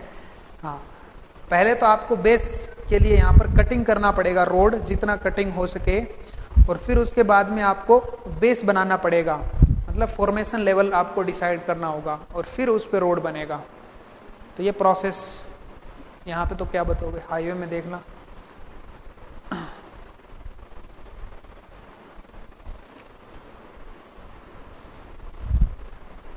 वहाँ तो फॉर्मूला ड्राइव किए, प्रैक्टिकली नहीं बताएं। अच्छा, तो ये आपके प्रैक्टिकली सीधा सा है प्रैक्टिकली यार। पहले तो आपको रोड बनाने के प्रोसेस है, उसमें आपने देखा भी होगा, सब पहले अपने बेस, सब बेस, फॉर्मेशन लेवल ये डिसाइड करते हैं, फिर इसके बाद में डामर वामर डलता है। इसमें आपके हिली एरिया में कटिंग करना होता है, मतलब स्टोन कटिंग होता है, पत्थर को काट के रास्ता निकाला जाता है, ठीक है ना। और इतना भी ज्यादा यहाँ पर स्टोन कटिंग नहीं हो सकता कि कई बार क्या होता है कि रोड पे चलते हुए व्हीकल में इधर पत्थर लुढ़क के आ गया तो एक्सीडेंटल केस हो जाता है। तो इस चीज का भी बचाव रखेंगे। तो इसके लिए साइड में रिटेनिंग वॉल का क्राइटेरिया है। साइड में रिटेनिंग वॉल, छोटे मोटे पत्थर लुढ़क के रोड पे आ गए और एक्सीडेंट कराते हैं, उससे आपको अवॉइड करना होता है उस चीज को। तो नेक्स्ट अपने चैप्टर पे आए। डामर क्या होता है भाई? डामर हमें सर्वे में नहीं पता होता, डामर नाम की चीज, बिटुमिन नाम की चीज सर्वे में, सिलेबस में नहीं पता होता है ना। हाँ, सर्वे में कोई थियोडोलाइट नाम की चीज, डंपी लेवल नाम की चीज होती है ना। नेक्स्ट आगे चलते हैं। हाँ, नेक्स्ट अपने पास आता है theory of error. Theory of error और एक आता है अपने पास जीपीएस, जीआईएस वगैरह, ठीक है। अब इसमें मैं आपको बताता जाऊंगा और आप यहां पर नोट करने की जरूरत नहीं है, आपको नोट्स दे दूंगा मैं। क्या डामर पहली बार सुना है? हाँ, मैंने गलती से बोल दिया भाई, ठीक है। हाँ हाँ, अगर आपको, हाँ, और अगर थोड़ा सा ज्यादा ही सीखना है तो एक मूवी है खट्टा मीठा, उसमें अक्षय कुमार बताएगा आपको डामर क्या होता है, कहां पर डालना होता है।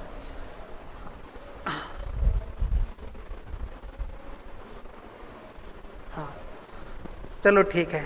हाँ, ज्यादा समझ में नहीं आता तो उसमें एक सेकंड कैरेक्टर भी है राजपाल यादव, वो अच्छे से एक्सप्लेन कर सकता है हर चीज को। थ्योरी ऑफ प्रोबेबिलिटी या थ्योरी ऑफ एरर। इस थ्योरी ऑफ एरर में आपको एक पीडीएफ सेंड करता हूं मैं, लिखा लिखाया है अपने पास, आपको लिखना नहीं पड़ेगा और मैं बोर्ड पे लिखूंगा, आप नोट मत करना, स्क्रीनशॉट कर लेना, ठीक है ना।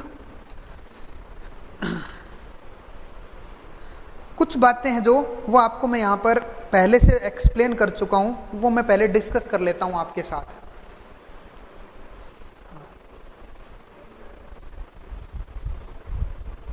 अभी और आप एस्ट्रोनॉमिकल सर्वे, हाँ चलो ठीक है।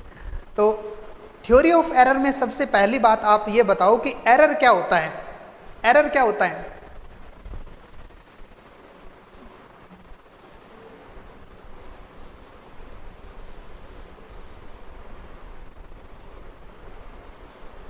एक मिनट, कुछ थे मेरे पास,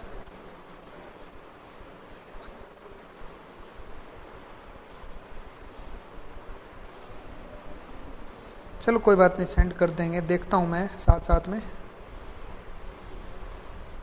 कहाँ गया?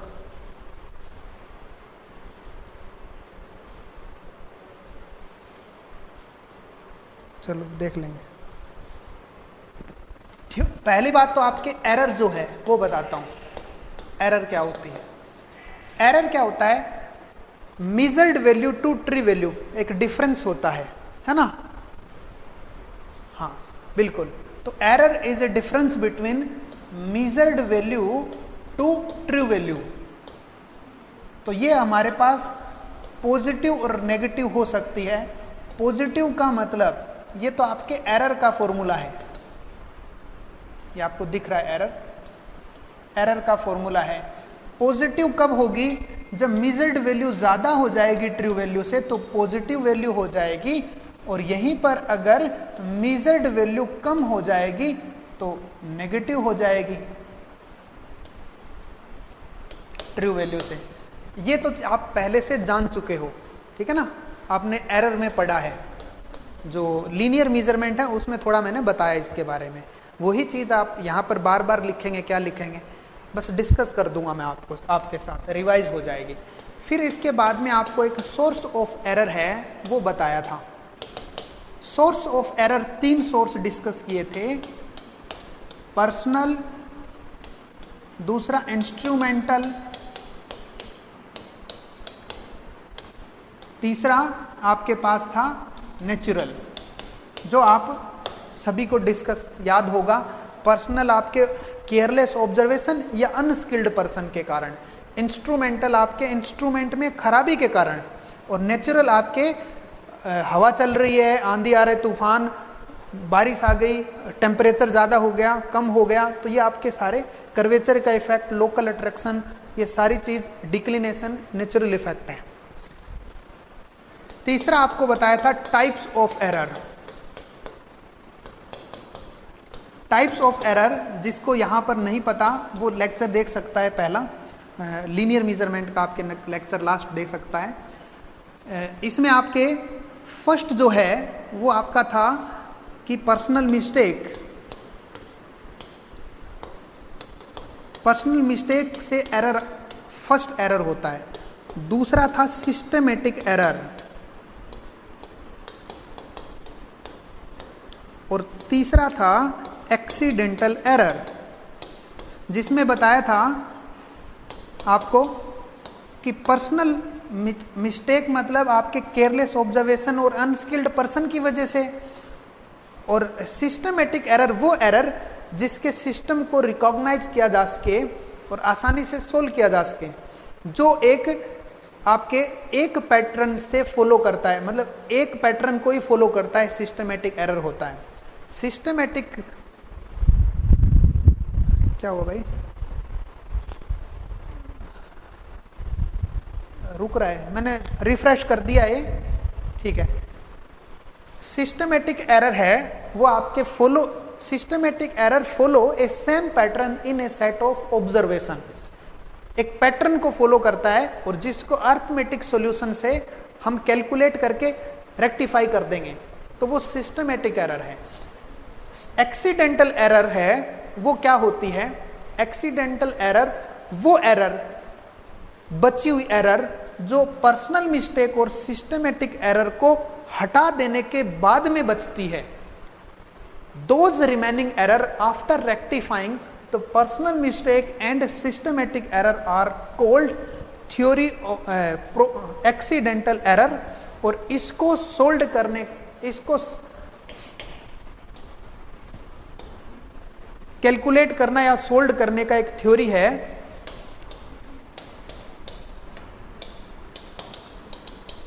थ्योरी ऑफ प्रोबेबिलिटी, और इसमें हम इसी चीज को पढ़ेंगे इस चैप्टर में। थ्योरी ऑफ एरर में हम इसी चीज को पढ़ेंगे, तो ये आपका बेस है, इस चैप्टर को पढ़ने का बेस है। और हम आ जाते हैं इस थ्योरी ऑफ प्रोबेबिलिटी चैप्टर पर। अब भी वीडियो रुक रहा है? नहीं भाई, रुक तो नहीं रहा।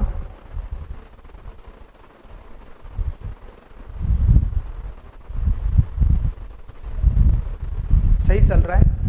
चलो पीडीएफ आपको सेंड करता हूं।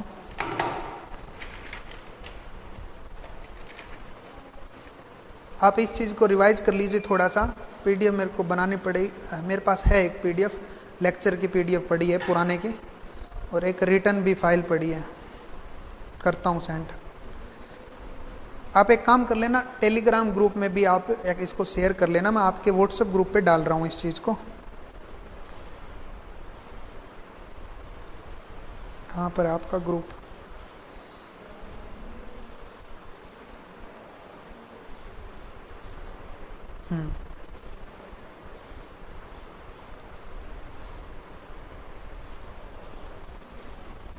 वेट ए सेकेंड।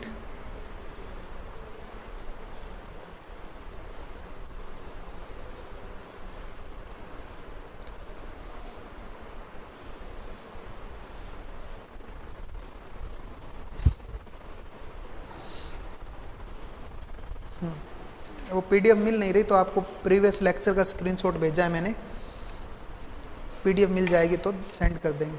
शायद बनाई भी नहीं होगी मैंने, या मिल नहीं रही होगी, कहाँ पर है, कोई दिक्कत नहीं, बन जाएगी, चिंता मत करो। आ गया आपके पास मैसेज सभी के पास? आई होप सभी के पास आ गया होगा मैसेज। अब स्टार्ट करते हैं अपने।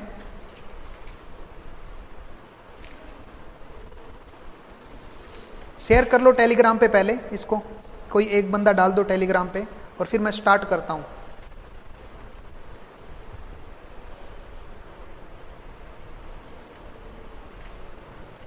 वेट करें 1 मिनट का या स्टार्ट कर दें? मैं लिखता जाऊंगा साथ साथ में, आप समझते जाना कैसे है।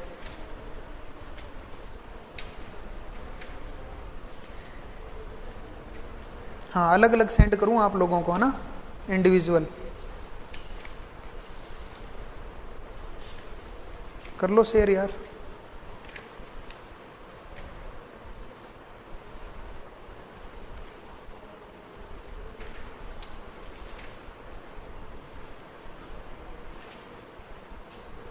हाँ, स्टार्ट करते हैं। बहुत बढ़िया। और टेलीग्राम का जो नाम वगैरह ये भी आप उस पर शेयर कर लो, अपने एक बार कमेंट में शेयर कर लो, ताकि जो नहीं जुड़े हुए हैं वो टेलीग्राम से वो पिक कर लें। मैं कंटिन्यू करता हूं, ठीक है? आप ग्रुप का नाम बता दें। स्टार्ट करते हैं। पहली बात तो चीज है फर्स्ट डेफिनेशन कि ट्रू वैल्यू क्या होती है। मेजर्ड वैल्यू, ट्रू वैल्यू का जिक्र करते हैं तो exact value of quantity is called true value. Exact value for a quantity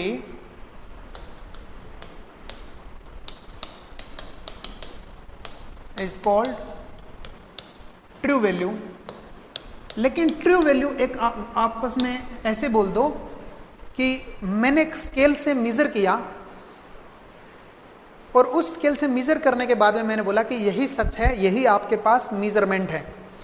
लेकिन वो स्केल आपके पास थर्मल एक्सपेंशन के कारण कुछ गलत बता सकता है, कम भी बता सकता है, ज्यादा भी बता सकता है, क्योंकि स्केल का एक रूल है कि स्केल का रूल है कि इस टेम्परेचर पर जिस टाइम पे इसको बनाया गया था ना स्केल को, उस दौरान ये सही था। तो इसका एक रूल है, अगर वो कम ज्यादा आपको बताता है तो हो, इसका मतलब कंडीशन चेंज हुई है। तो ट्रू वैल्यू आपके पास वास्तव में एक आइडियल कंसेप्ट होता है, तो जितना ज्यादा नजदीक होना उसको ट्रू माना जाता है।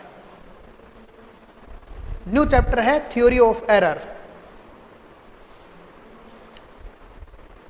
ठीक है? तो इसको आप बोलोगे true value is an ideal concept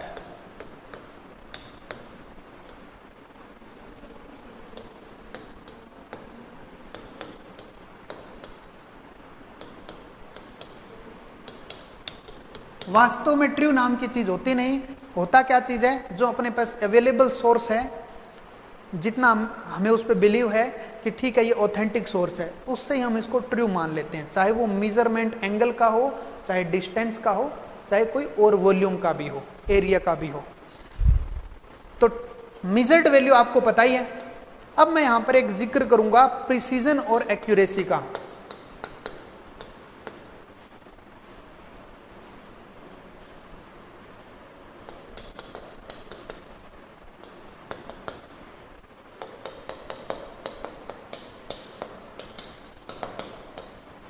मेरे पास एक मैंने स्केल है, उसी स्केल से मेजर करने के लिए मैंने कहा कि सबसे जो स्केल यूज कर रहा हूं वो सबसे एक्यूरेट होना चाहिए, प्रिसाइज होना चाहिए, ऐसे बोलूंगा मैं। एक्यूरेट नहीं बोलूंगा, प्रिसाइज होना चाहिए।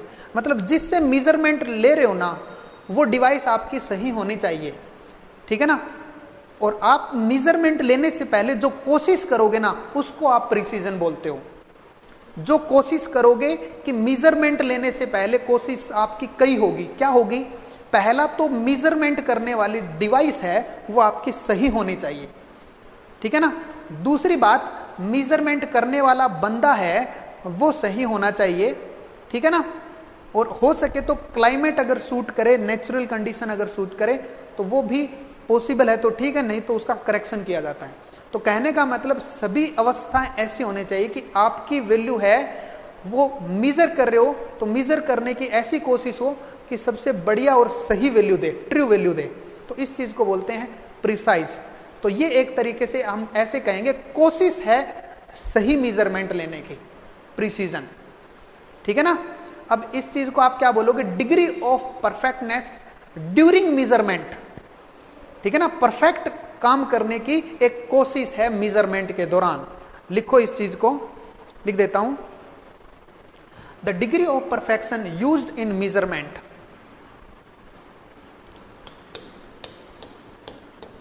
the degree of perfection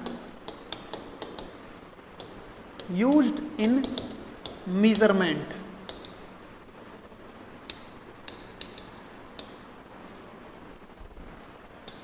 is called precision। Measurement के दौरान जो आपकी कोशिश है, इसका मतलब डिवाइस शुड बी प्रिसाइज और there is no possibility of personal mistake. इसका मतलब आपकी कोशिश क्या रहेगी, आपकी जो डिवाइस है वो क्या होनी चाहिए, शुड बी प्रिसाइज होनी चाहिए।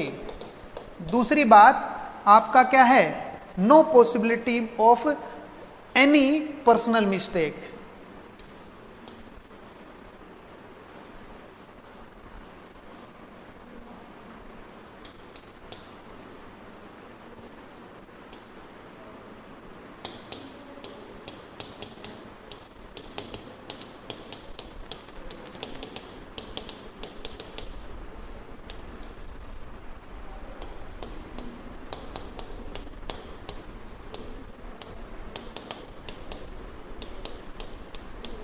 ये हमारे पास कुछ मेजरमेंट लेने से पहले प्रयास होते हैं।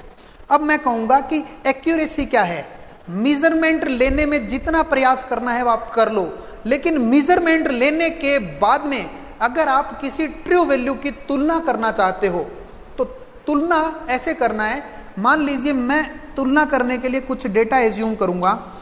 ए बी लाइन की लेंथ मेरे पास सही पता है कि ट्रू वैल्यू इसकी 10 मीटर है, मेरे को अगर पता है। अब मैं यहां पर इस लेंथ को मेजर करने के लिए काफी प्रयास करूंगा और वो प्रयास करने के बाद में मैं कहूंगा कि मैं अब मेजरमेंट सही करूंगा, क्योंकि सारी चीजें, मेरा सारा प्रयास यह है कि प्रिसाइज वैल्यू आए।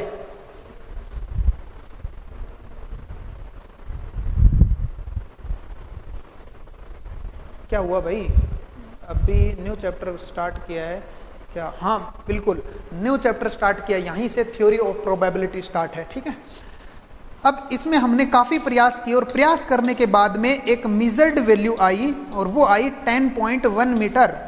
ठीक है ना, हमने काफी कोशिश की। अब हम उस मेजर्ड वैल्यू की तुलना करते हैं तो जितना नजदीक होगा ट्रू वैल्यू के वो उतना ही एक्यूरेट होगा। और अगर मेजर्ड वैल्यू आपके पास ट्रू वैल्यू के बराबर हो जाए तो आप कहोगे 100% क्या है, एक्यूरेट है। ठीक है, तो मेजर्ड वैल्यू की तुलना करनी है तो तुलनात्मक तरीके से एज कंपेयर आपके जितना नजदीक हो उतना ही वो क्या होगा, एक्यूरेट होगा। एग्जैक्ट बराबर होने का मतलब 100% एक्यूरेट। ठीक है, तो अब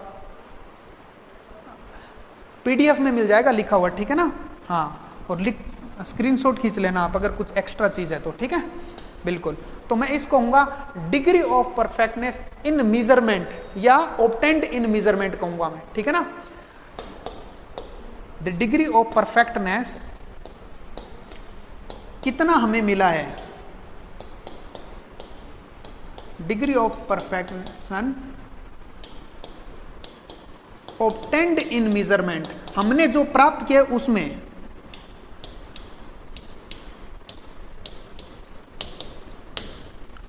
कॉल्ड एक्यूरेसी। अब हम कितने परफेक्ट हैं, if measured value is equal to true value तो आपका क्या है, देन 100% क्या बोलेंगे इसको, एक्यूरेट बोला जाएगा। ये हमारे पास लिखने का तरीका है। अब एक्यूरेट वैल्यू क्या होना चाहिए? More nearer to the true value, इसके नजदीक तो होनी ही चाहिए। तो मैं इस चीज को लिख देता हूं,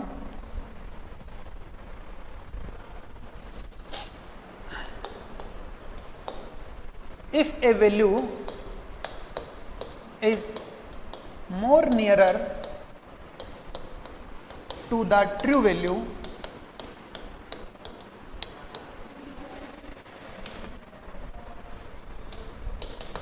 will be more accurate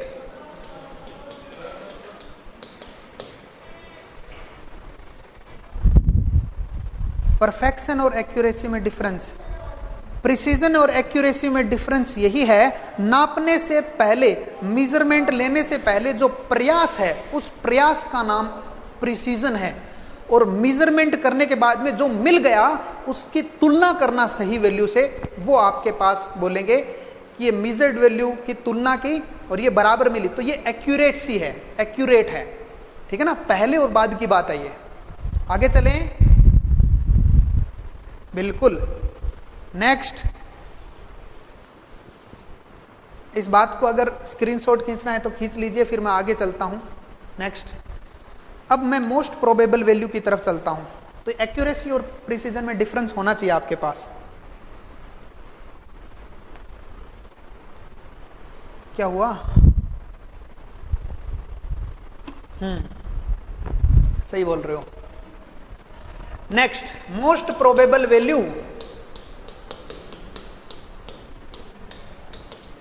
यहां से अपना चैप्टर एक तरीके से स्टार्ट हुआ है, और वो चैप्टर में न्यूमेरिकल वैल्यू एमपीवी नाम कहूंगा, और एमपीवी को मैं एक्स नाम कहूंगा इसमें। ठीक है ना।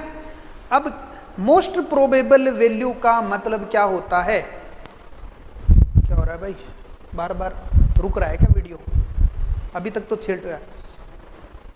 विच is much nearer to the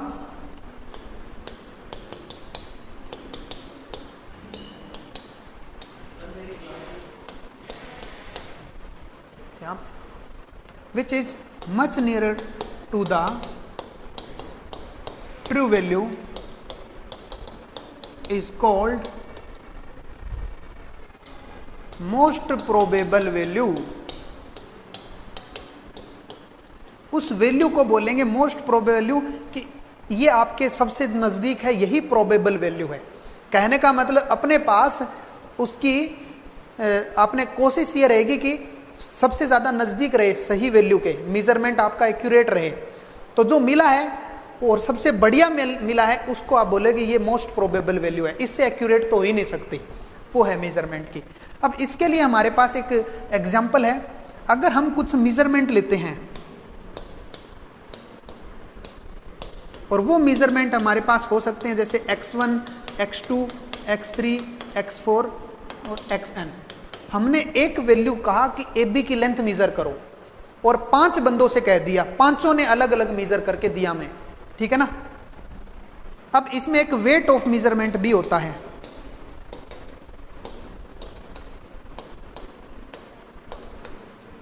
wait बताऊंगा क्या चीज होता है। वेट यहां पर 1, 2, 3 किलो नहीं है। ठीक है ना। हमने 5 बंदों को कहा, अलग अलग मेजर करके लाए। अब मैं सही किसका मानूं? सही मैं मानूंगा सभी के लिए एक एवरेज कहूंगा मैं, और एवरेज को सही मानूंगा, कह दूंगा इसको ही सही मान लिया जाए। तो उसका एक फॉर्मूला होता है, जैसे सेंटर ऑफ ग्रेविटी का आपने फॉर्मूला देखा है। वेट का बताऊंगा, वेट क्या चीज है। उसमें एक्स वैल्यू का सही फॉर्मूला होता है W1 x1, W2 x2 dot dot dot WN xn divide by, यहां पर आपके टोटल आ जाएगा, लिख दो W1, W2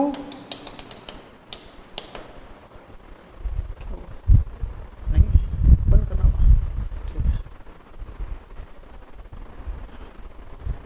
ठीक है। तो ये आपके पास फॉर्मूला। अब वेट को समझ लेते हैं। वेट का मतलब यहां पर 1-2 किलो नहीं है, बात में वजन का है।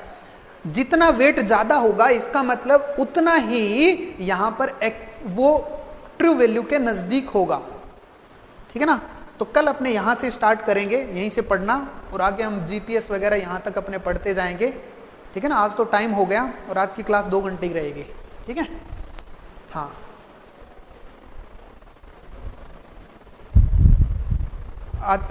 आज थोड़ा सा लेक्चर यहाँ पर शेड्यूल ऐसे बनाए कि ये क्लास 2 घंटे ही अरेंज हो पाई। आप कल यहीं से स्टार्ट करेंगे अपने, और इसमें अपने वेट को बताऊंगा मैं, वेट क्या चीज है। वेट और एक्यूरेस एरर जो होते हैं, जितना ज्यादा वेट होगा इसका मतलब बात का वजन है यहाँ पे। ठीक है। चलो कल बात करते हैं वेट थ्योरी की, वेट थ्योरी बताऊंगा, और यहां से इंपॉर्टेंट क्वेश्चन आते हैं, काफी ज्यादा इंपॉर्टेंट क्वेश्चन रहेंगे। ठीक है ना। चलो मिलते हैं कल, धन्यवाद।